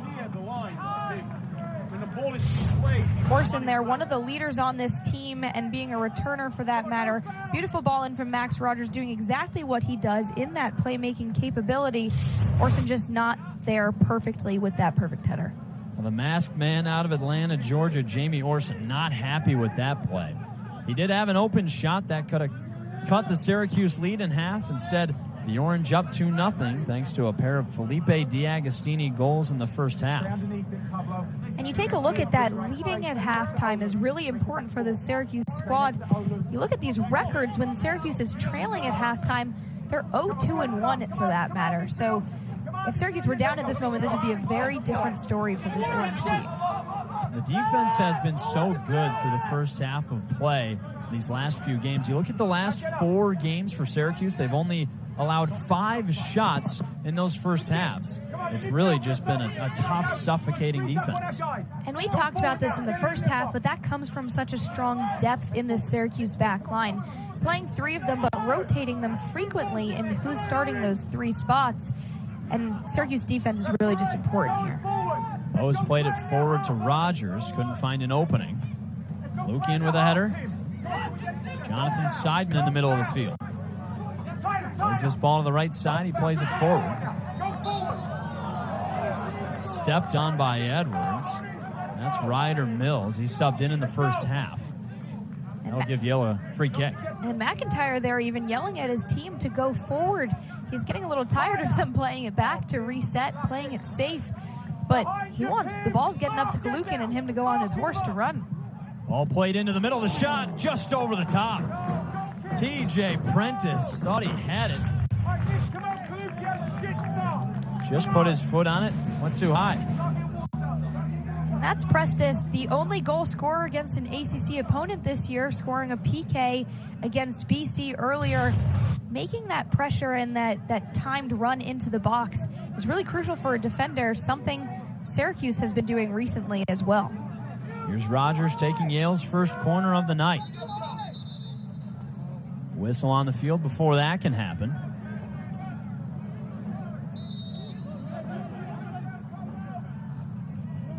Rogers throws his right hand up. Here it is. This one's headed away. Levesque trying to keep the Orange out of trouble, and he does. Chasing after that one. Here's Rogers again on the right side. Prestis heads it. Rogers cuts back. Lays it to TJ Prestis. The cross into the middle. That's knocked out of bounds. Nice play by Oluoye Gunlay. This already looks like a different Yale squad from the first half. They're applying more pressure. They're more confident on the ball when they have those 1v1 opportunities, especially for Max Rogers here, and taking players on, which is something that he does really well as a midfielder. Only 1 shot in the first half for the Bulldogs. 2 more here in this second half, just through 4 minutes. Rogers set to take another corner kick. Orchestrator of this Yale offense. Plays a similar role to Giorgio Kaczewski. You can see he's such a good passer. Here he is on the corner. Sends this ball in, knocked away by the Cuse. Speedy Edwards couldn't get there in time. DiAgostini in the corner. Rogers pushes him down. That's a foul on the Bulldogs. DiAgostini making a smart play there and shielding it, making sure he's trying to turn his body out to the wing so as not to go back into the center there. And Max Rogers there committing the foul on. Rogers has to be careful with how he plays this second half. He already has a yellow card today. Yale has 2, and there's a push from Jake Schaefer. He just shoved Nick Kalukian to the ground. 2 hands on his back, and he tossed him. The Yale team has played very physically. 9 fouls so far. You can make that the 10th. You know, Yale usually plays very tactical when it comes to their fouls so as not to make it so abundant, but also making sure that it's just slowing down the momentum, and that's the main purpose of it. Tonight we've seen a little bit of chippy fouls here. Now it seems like if you come into Syracuse, you're playing the defending national champions, you probably can't play soft. And this Yale team has showed that they're focused and ready to play a physical game. And, you know, we spoke to Kylie Stannard, and he said that this team isn't so much afraid of this national championship defending team, but so much as they just respect it. But they're not going to come in being afraid to put on a fight. He really made the emphasis in saying that, you know, they schedule these types of games. They played SMU, a top 25 team. They've played West Virginia, you know, good non-conference games, especially Syracuse on that schedule. They're not afraid. Levesque plays it in the middle. Kalukian tries to get open. He's shoved by Orson. They'll say that the Syracuse forward started that. Some chippy play there after the call, but if I saw correctly, it looked like Kalukian had a handball. Well, it looks like the referees at least didn't see it. Here's Edwards set to take the kick.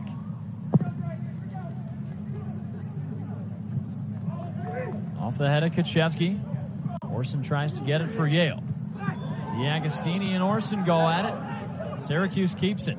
Levesque over to Pedregosa, just out of reach. Ball slides out of bounds. Now, Pedregosa has a tall task replacing a guy like Jonah Leibold that has just dominated that left wing. How do you think he's done so far today? Well, especially when Pedregosa usually is playing that center back or a wing back position. Today, taking in a little bit of a wing player or wing forward player, and in the midfield is really doing a great job, especially using his height and physicality to save the ball and hold on to it. Kalukian fighting for space. Turns around, now it's a 2-on-1. Forward getting bullied, but Syracuse keeps it. Luz looks to switch fields, and he does. Here's Edwards down the right side. He plays it back to McKenna.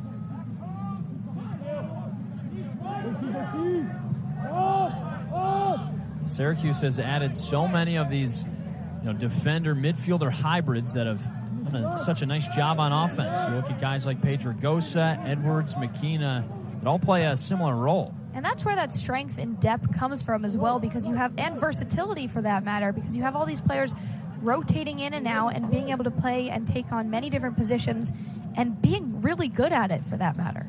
Edwards off to the race as he keeps it in bounds. It's knocked away by the Bulldogs. Now, Kaczewski didn't start this half, but with coming in and after all the attacking opportunities he created in the first half, hopefully we'll see a little bit more of that first half orange team this half. The SU offense in that first half was potent. They moved the ball well. DiAgostini got on the board twice. Looks like Yale's played a lot tougher getting into passing lanes and just trying to make Syracuse's life a lot harder. And we talked to Stannard right before the half how he wanted the Yale team to combat Syracuse's plays out on the wing and keeping the ball. And he said there needed to be a change in formation there. Jake Schaefer's down on the ground for Yale. as Ryan Cote awaits a substitution. Edwards and 3 other Bulldogs out there to talk to him. TJ Prestis and Diego Zaffanella. Group chatting it over. Looks like Schaefer's okay. Wearing that captain armband, he jogs off the field, and in comes Cote. Now, if he's injured, you bring in Cote, who's got the cast down. It's a whole medical endeavor. And when you're bringing Schaefer out there, he's one of those players that has really come into this leadership role for this Yale team, and being a senior and being a consistent starter and also having 3 career assists, he's taken on that role in making sure that this Yale team is consistent and has some consistency. Archie on the throw-in. Tosses it to Cote. Syracuse takes it away easily. DiAgostini, a nice touch. Levesque plays it to Pedregosa. Syracuse with a chance. The pass into the middle. Orson deflects it. Shot by DiAgostini. He wanted 3. The field goal is good at least, but way over the net.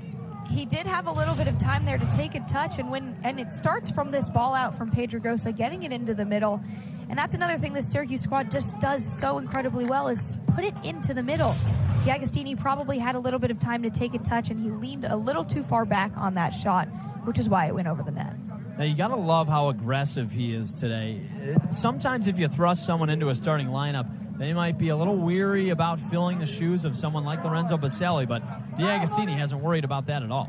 Not at all. And when you talk about DiAgostini, a little bit shorter than the players that he plays around with, but he's going up for these 50-50 balls just as much as any other player on the field, and winning most of them for that matter. I mean, you go up against a player like Jamie Orson, who's 6'3", much taller than Felipe DiAgostini, but he's going up right up there with him.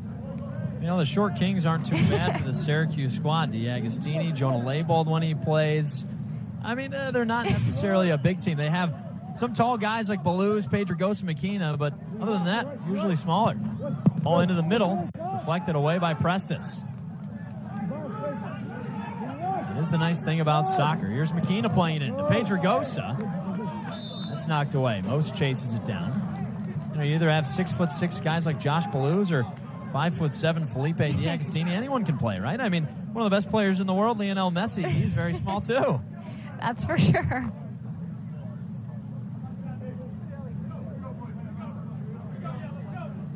Now, I wonder if Jay Wright at Villanova ever tried to get Josh Baluz to play basketball. At 6'6", it's impressive.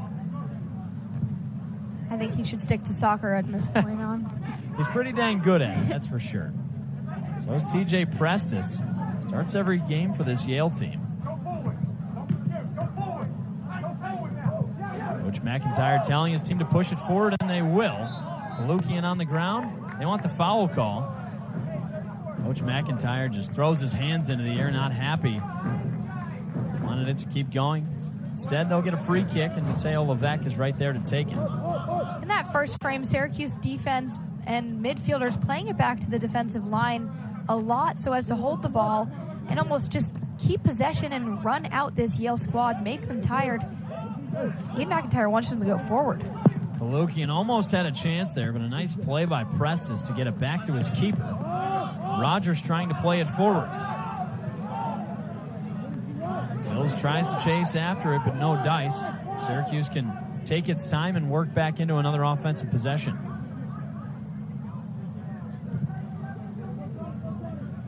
Now, Andy, we haven't seen much of Giorgio Kaczewski this half. He is in the game.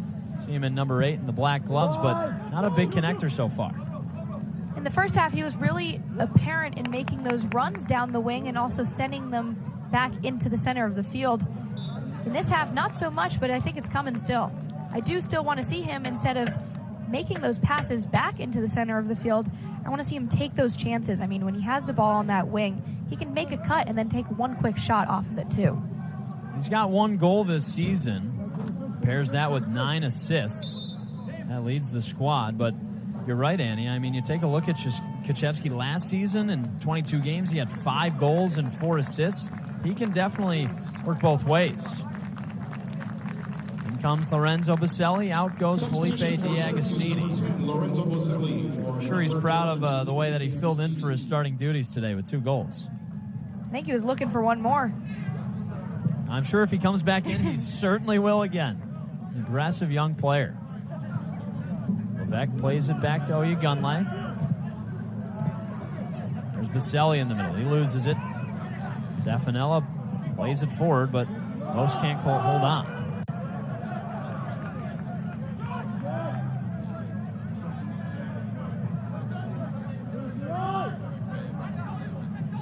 The Orange back line works it around. Now, one thing that benefited this Syracuse team in the first half, Annie, was just the domination of possession. It led to all those corners and shots, and looks like they're trying to get back into that mode again. And that also comes from McIntyre yelling for the team to go forward. I think he doesn't like how much possession Syracuse is playing it back and playing it back to the defensive line, which, don't get me wrong, in most cases is the smart chance, but I think McIntyre in this half wants Syracuse to get forward and send it forward. Now, we know Ian McIntyre's a good coach, but that's certainly a sign of a focused coach trying to keep his team in front. There's Lorenzo Baselli. He tries to get it forward, but foul on the ground as TJ Prestis grabs that right ankle. The yellow card issued. Lorenzo Baselli was the one fighting for the ball. He shakes Prestis' hand. They'll call it a foul and a yellow card. Prestis is not one of those Yale players you want to see go down.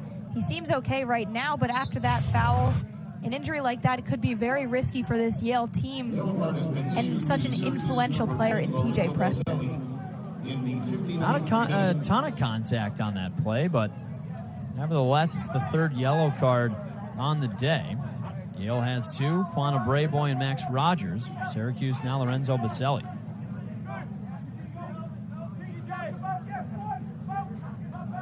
Edwards awaits the free kick. 60 minutes of play, the Orange on top 2-0. Dominated on the offensive end. Bulldogs yet to get a shot on goal. I think Jaheim Wickham might be a little bored back there. He's definitely seeing some more action in that net this half than the first. But after a few games like Clemson and UNC and everything like that, you might want to catch a break, especially leading into these last two ACC matchups coming up. Not a bad rest after playing Clemson Sunday. Pedrogosa goes down to the ground. A lot of contact on Max Rogers, who already has a yellow card. Make that number 2. That'll end the juniors' day. A pair of yellow cards after undercutting Pablo Pedrogosa. Annie, what do you think? I'm not even going to lie. I disagree with this yellow card here. Max Rogers was just looking for the ball, and Pedrogosa jumped back on him. I mean, Pedrogosa is a tall guy. When you jump back, he's obviously a little bit injured right now and in pain, but I think Pedrogosa led that to happen. Max Rogers did not do much there. 2 yellows for Max Rogers. 1 for Quanah Brayboy. Yale has 3. Yellow card has been issued to Yale's number 11, Max Rogers, in the 60th minute. Syracuse tries to push it forward on the right side, out of bounds.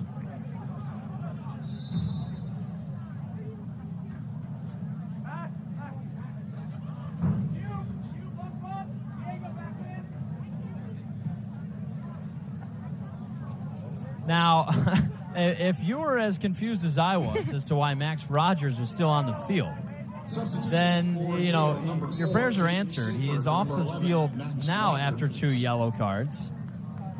Yellows means you're coming off. He just snuck onto the field. You know, he thought he was getting away with it there. 2 yellows, that means you have a red card.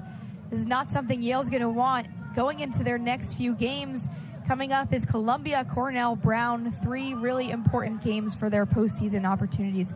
Max Rogers is one of those players you're going to want in that situation. How did they not realize that? I don't know. Looks like a foul on the far side. Lorenzo Baselli with his hands in the air. Can't believe it. Diego Zaffanella pops back up. Now, he can't risk to get another yellow. I mean, he might get away with it and stay on the field, but can't risk another one. You probably get 45 seconds to hang out there, and then they go, take a lap. Get some extra cardio in. A free kick here for the Bulldogs. Sam Harshey plays it to the near side. Jake Schaefer, the captain, boots it in. No one can get ahead on it. Nate Edwards is back there for it. Back into the middle, Kalukian. Over to Levesque. Pushing forward. Baselli trying to make it happen. Edwards is right there. That was a really good play, stemming from Kalukian, taking that one-touch play, keeping it going on the wide to Levesque. Really good look from Levesque to Baselli. Just the keeper, Chris Edwards, was a little too far ahead to pull it off. Kalukian fighting. He gets open. Sends it forward to Baselli. He's got some space. Pass into the middle. Kaczewski can't get it. Baselli tries to get a foot on it. It's out of bounds. This one's going Yale's way. It was off of Syracuse. Goal kick coming up for the Bulldogs. A few Orange attackers there getting a little jumbled up in the play there. A little too many Yale defenders closing down on the play. Syracuse maybe not playing it playing it too slowly in that situation and not getting a foot off or a clean pass. Felipe D'Agostini, the man with 2 goals, he checks in, as does the defender Noah Singelman. Now, Syracuse kind of has an embarrassment of riches where they can take out their leading scorer, Lorenzo Baselli, bring in a couple other players, but Pablo Pedrogosa checked out, but they have a lot of depth on this team and a whole lot of experience. I mean, you got Singelman off the bench, a 2-time team captain. It's pretty impressive. And how can you not have a lot of depth when you become such an attractive team after winning a national championship, winning the ACC, which is something Syracuse will look to do in its upcoming stages, being that the ACC tournament starts on November 1st. Ball into the middle. Now, when you look at the Syracuse team, all the transfers, they have a lot of experience, seniors, grad students. Coming up on Sunday, they're going to have a lot of people to honor in that senior day. Wickham with a misplay. Yale tries to push it forward. No opportunity. Coach McIntyre on the sideline, not happy. Looking to switch to the right side. There's Schaefer. One-on-one with D'Agostini. It's knocked away. Here comes Kalukian, pushing forward. One-on-one with Orson. Gets shouldered, knocked down to the ground. Forward's not feeling good. That'll be a yellow card on Jamie Orson. Make that the 4th of the day for Yale. Such a physical play. Definitely unwarranted. You know, Orson had to step in here and stop the momentum because that came from such a really great pass from Levesque up the wing and a great run from Kalukian there. You know, if he didn't foul Kalukian, he would have had a great chance at goal. Kalukian going to make it happen on the offensive end. Prestis takes it away. Plays it forward to Brayboy. And now here comes Mills. McIntyre barking out to his midfielder Nate Edwards to get to the back post. Come on, Oda! Come on! Let's go! Olu Oyegunle, he's confident in his defense. Trio of Yale transfers coming onto the field. Substitution. Got Alex Umanya, Sander Pele, as well as Yasin Ali. And with that play leading up with Yale having that counterattack there, you know, you look at Syracuse's three men in the back line. You know, that takes a risk having only 3 members back there. And that's why Coach McIntyre was yelling for Nate Edwards to come back on defense and watch back post, because he was wide open, and you need to have those wing midfielders help out and help back on defense in dire situations.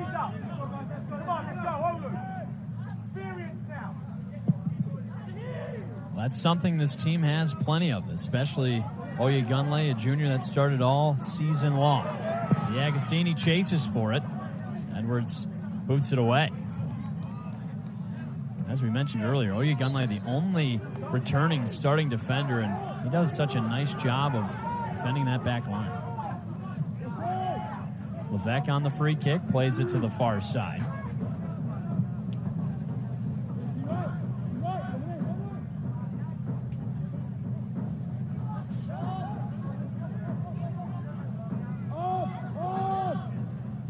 Syracuse plays it back.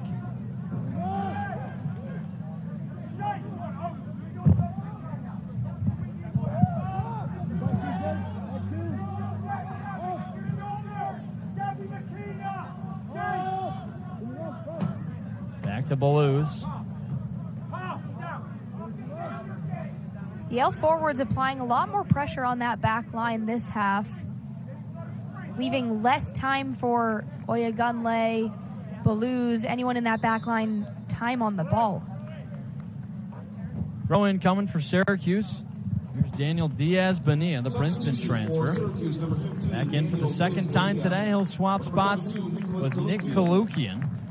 This isn't Diaz-Bonilla's first time playing Yale. He scored against them last year with Princeton. Very familiar with the Ivy League competition. The year before, in 2021, he had an assist against the Bulldogs. D'Agostini with the header. Edwards inside the box. Passes back to him. Looking for space. Can't get a pass into the middle. Headed away by Pele. It's a pretty good name to have in soccer. Last name's Pele. A lot of legacy to live up to, though. No relation, I don't believe. You might want to have to stick to another sport if you have to live up to that legacy. See, if I was a young basketball player, I wouldn't be named Michael Jordan. Well, down the ground goes D'Agostini by Sander Pele. Gets called for the foul. Ball's moving away to the orange. Sander Pele, the junior midfielder out of Scottsdale, Arizona. He's played 8 games this season, but didn't play in the Yale loss to Harvard last time out. That was a 3-1 drop that sent the Bulldogs to 6-4-2 on the season. They've got a crucial part of the year coming up right now. After Syracuse, 3 Ivy opponents, and currently they're not on track to make the Ivy League tournament. They're right behind Cornell and Brown. Brown has 6 points, Cornell 5, but they have the head-to-head matchup that puts Yale at the 5 spot out of the tournament.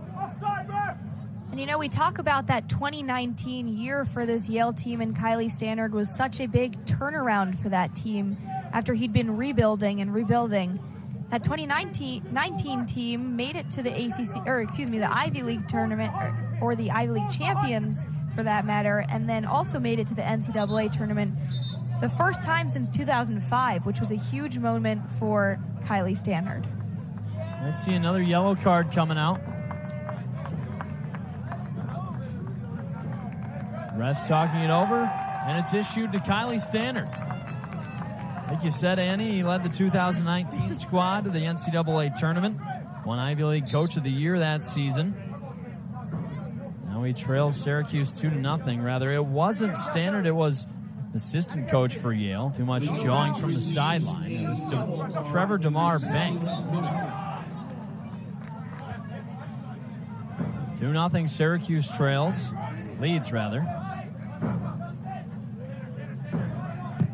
Levesque on the free kick, almost deflected away by Umanya.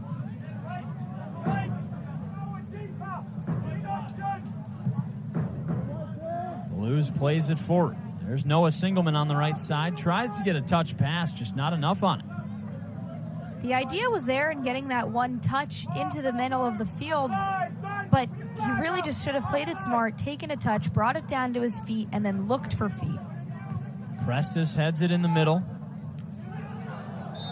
And Bray Boy's knocked down to the ground. A tough blow issued by Olu Oyagunle. All 6'3", 200 pounds of him. Such a tough defender, sending the 5'7", 150-pound midfielder Quana Brayboy down to the ground. Foul on Syracuse, and Yale's coming up with a free kick.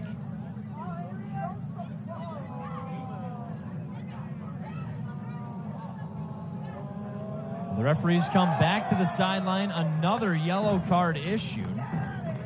They're not happy with the way that this game has been called, the Yale coaching staff. You can make that 6 yellow cards now. 1 for Brayboy, Schaefer, Rogers, Orson, and now 2 on the Bulldog coaching staff. Ball placed in by Seidman. That's knocked out of bounds. The yellow card has been assessed. The yellow card has been issued to the Yale bench in the 70th minute. Yale's been a physical team today. 16 fouls against Syracuse's 9.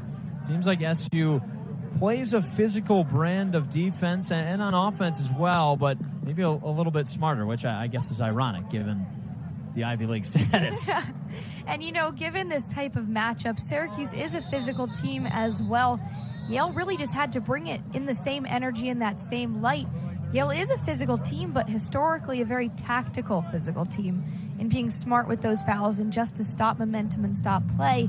Tonight has been a little bit different from both ends. Another dead ball on the field, a lot of jawing in the middle of the field, as well as referees talking things over with Kylie Stannard, the Yale head coach.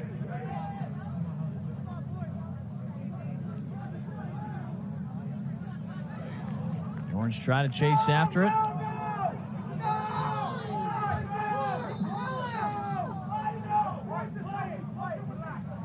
Syracuse coaching staff not happy with that one originally. What do you mean he's not happy? He looks like he's having a great time. Team's up 2-0, but one call doesn't go the way he wants it to. He'll break out the intensity. That's something Coach McIntyre does well. He'll get on his players to do better, and when they succeed, he's the first one to give them a high five. Yale looking to make it happen. That ball is knocked away. Here's Levesque with a header.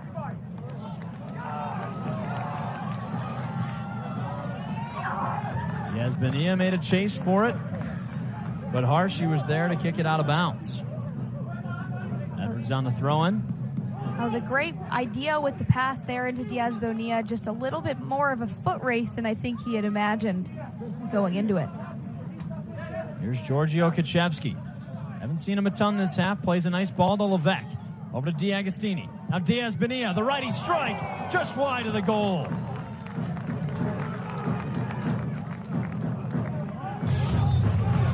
Now this is an incredible ball in from D'Agostini, and then Diaz Bonilla taking it, leaving that ball to float a little bit more outside the box before he takes that shot, and then just tries to curve it in between those two defenders, and it goes a little bit too wide.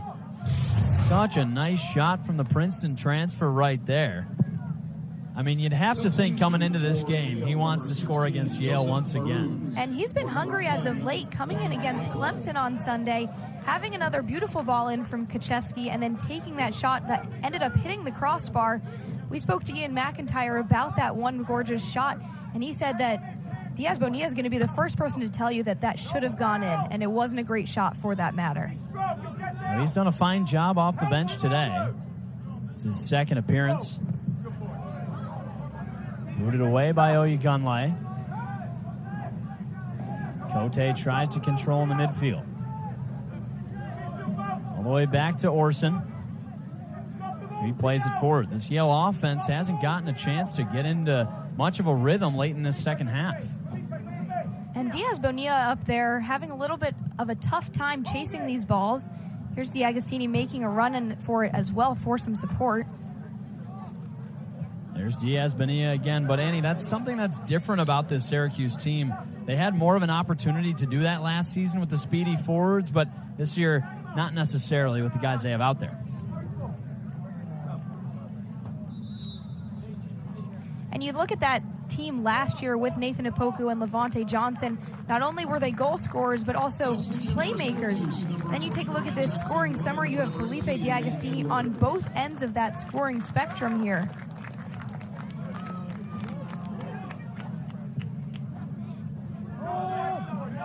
Ball rolls back all the way to the back line. Oyegunle. The left side, Singleman. Makes a race, and Schaefer's there first. Physical play with Umanya and Oyegunle. Coach McIntyre tells them to be strong as Wickham boots it away. I don't think Olu Oyegunle has any problem being strong on defense. Certainly not, especially having been an integral player in last year's defensive squad as well. He's up to the challenge. He knows how much it's going to take for these teams, having played in the ACC tournament and played in the national championship. Orson plays it forward. Umanya looks to get ahead on it, goes down to the ground. Levesque takes control, and Alex Umanya, the forward, still on the ground. He pops back up when his team gets the ball back, ironically. Yale plays it back to Orson, now to Prestis. the Yale defensive squad doing a bit of a better job this half than the first half in keeping it and swinging it on that back line so as to make sure they're waiting before looking for who to send the ball to. Here's Ferruz. Forward out of Texas has the ball knocked away. Now here's D'Agostini. Gives it to McKenna in the middle, searching for an option. Almost cut off by Umanya. Kuchevsky's right there. He sees his man Singleman. Knocked away by the captain, Jake Schaefer. I liked that look from Kuchevsky, playing it out wide to Singleman. Something this Syracuse team hasn't done so much this half is using their width. The play just did not execute as well as Kuchevsky had hoped, and instead it was intercepted by a Yale defender. We saw a lot of Nate Edwards on the right wing and a lot of Pedrogosa from the left side, but you're right, Annie, a lot happening from the middle, but not a lot from Giorgio Kuchevsky. Singleman with the header. Over to Levesque. He finds D'Agostini open with space. Pushing forward. Taps to his left. There's Diaz-Benilla. Ball into the middle. The header saved by Edwards. Jackson Glenn tried to knock that one in. And there's a perfect look of what we were just talking about. Syracuse using that width, coming from a perfect D'Agostini run and then sending it to Diaz-Bonilla before putting it back into the midfield and trying to capitalize on a header. Now, it's good to see a guy like Jackson Glenn trying to be aggressive. He's someone that can kind of do it all off the bench where you need him. This is his 7th game of the season. A senior that played minutes like Gavin Wigg did last year in the tournament run. He wasn't a starter, but you saw him here and there. And you think about those header opportunities for Syracuse, too. Something that's really made them score a lot more this year. I mean, 10 of 21 goals this year have been from set pieces, and 8 of those 10 were from headers. D'Agostini's down on the ground. Another yellow card issued in this one. A red card. The Syracuse crowd loves it as the captain, Jake Schaefer, heads back to the bench. D'Agostini went down to the ground, tried to control possession, and then with 2 hands on the back. Once again, that's the second time we've seen that from Yale today. And that is without a doubt another card for Jake Schaefer. I mean, you look at his first yellow card, this one was so much more out there. I mean, you cannot push a player with 2 hands from the back. And that is a result of 2 yellow cards going into a red card. Well, Yale's uphill battle just climbed a few feet higher. Bulldogs down to 10 men. Their captain, Jake Schaefer, out of this one. 2-0 deficit just got that much more challenging. Here's D'Agostini. Attacking from the left wing against Prestis. Singleman, a touch pass to Levesque. Sends his defender, Seidman, down to the ground. The Syracuse crowd loves that. They loved that, especially when he took him out there with no contact. Prestis, the header back to his goalie. Now, SU always does a great job of showing out. A pretty solid crowd on hand today, especially for a midweek game. Not the easiest to draw people, but, you know, on the tails of last year's national championship, people care so much about this team. Especially when it was warmer out, the sun was setting later. I mean, you think that whole hill was packed earlier in the season. Now it's the Syracuse cold that's going away from that. Yeah, it is pretty chilly. I'll give you that. You're not wrong. Glenn plays it back to McKinney. Now into the middle. Taken away. LA tried to get there, not in time. Singleman on the wing now. Ali tries to defend him. Diaz-Bonilla tries to get a pass off. Prestis is right there. Diaz-Bonilla making exactly the type of energy in that attacking half as you want from a substitute coming in. I mean, unfortunately, he's coming off right now, but he made that spark as a sub in creating those opportunities, not only in taking shots like that one gorgeous shot he had that curled a little bit too wide, but also in setting up plays and getting those corner kicks like right now. Coach McIntyre opts to bring out the firepower towards the end of this game. 2 of his leading scorers, Nicholas Kaluki and Lorenzo Baselli, in the game. Corner from Kuchevsky is a small pass. Here's Singleman. Pass to DeAgostini, chases it. This one's going to go out of bounds. That was a great idea there, just a little bit too heavy of a pass from Singleman, and also a little bit behind DeAgostini. I think he was running the opposite direction and had to catch up there. Foul on the Orange. Yale takes over with a free kick coming up. This will be TJ Prestis to take it.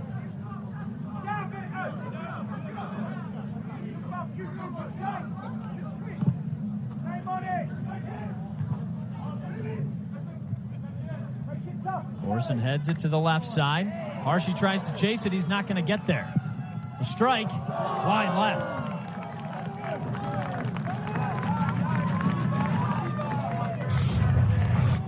There's a really good attempt from Baselli there, taking it a little bit further out of his comfort zone than when he usually gets opportunities in terms of headers and shots near the 6-yard box. But taking that shot is going to be really important when you have that time and space. Need Baselli to be aggressive. He's second on this team in shots with 31. Leads the way with 5 goals. Singleman heads it to DeAgostini. Oh, what a touch. Now Prestis heads it away. Feruzbom behind his back. The ball hasn't hit the ground in 30 seconds. A little bit of pinball in the action in the air there. Kuchevsky looks up. He's got great vision and finds his man. There's Jackson Glenn. One-on-one, he pulls this one back. Pedrogosa on the right wing. Over to McKenna.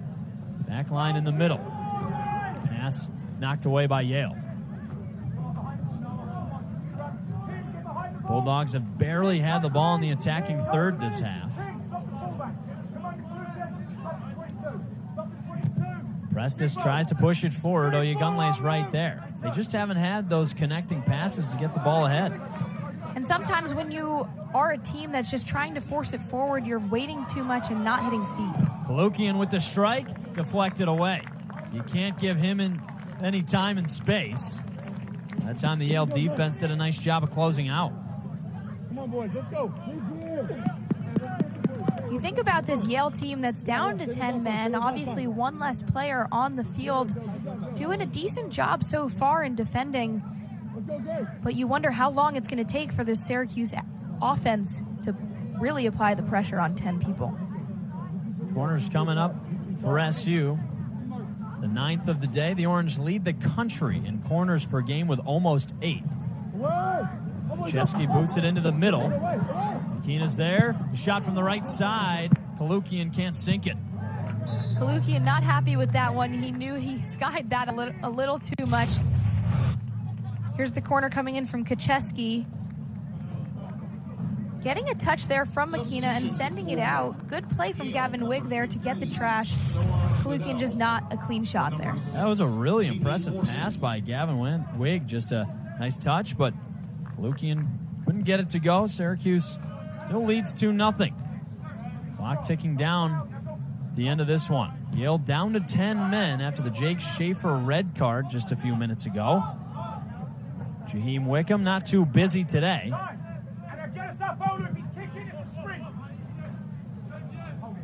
Zero shots on goal for Yale, and Shurian McIntyre's happy about that. SU defense has been strong. McKenna looks the other way, and he finds Gavin Wigg. Great switching play from McKenna there in the middle, getting it over to the right defender over there, getting Gavin Wigg, so as to create space and create play. I mean, when you have the ball on one end a lot, which has been on the left flank, the space is going to be on the right.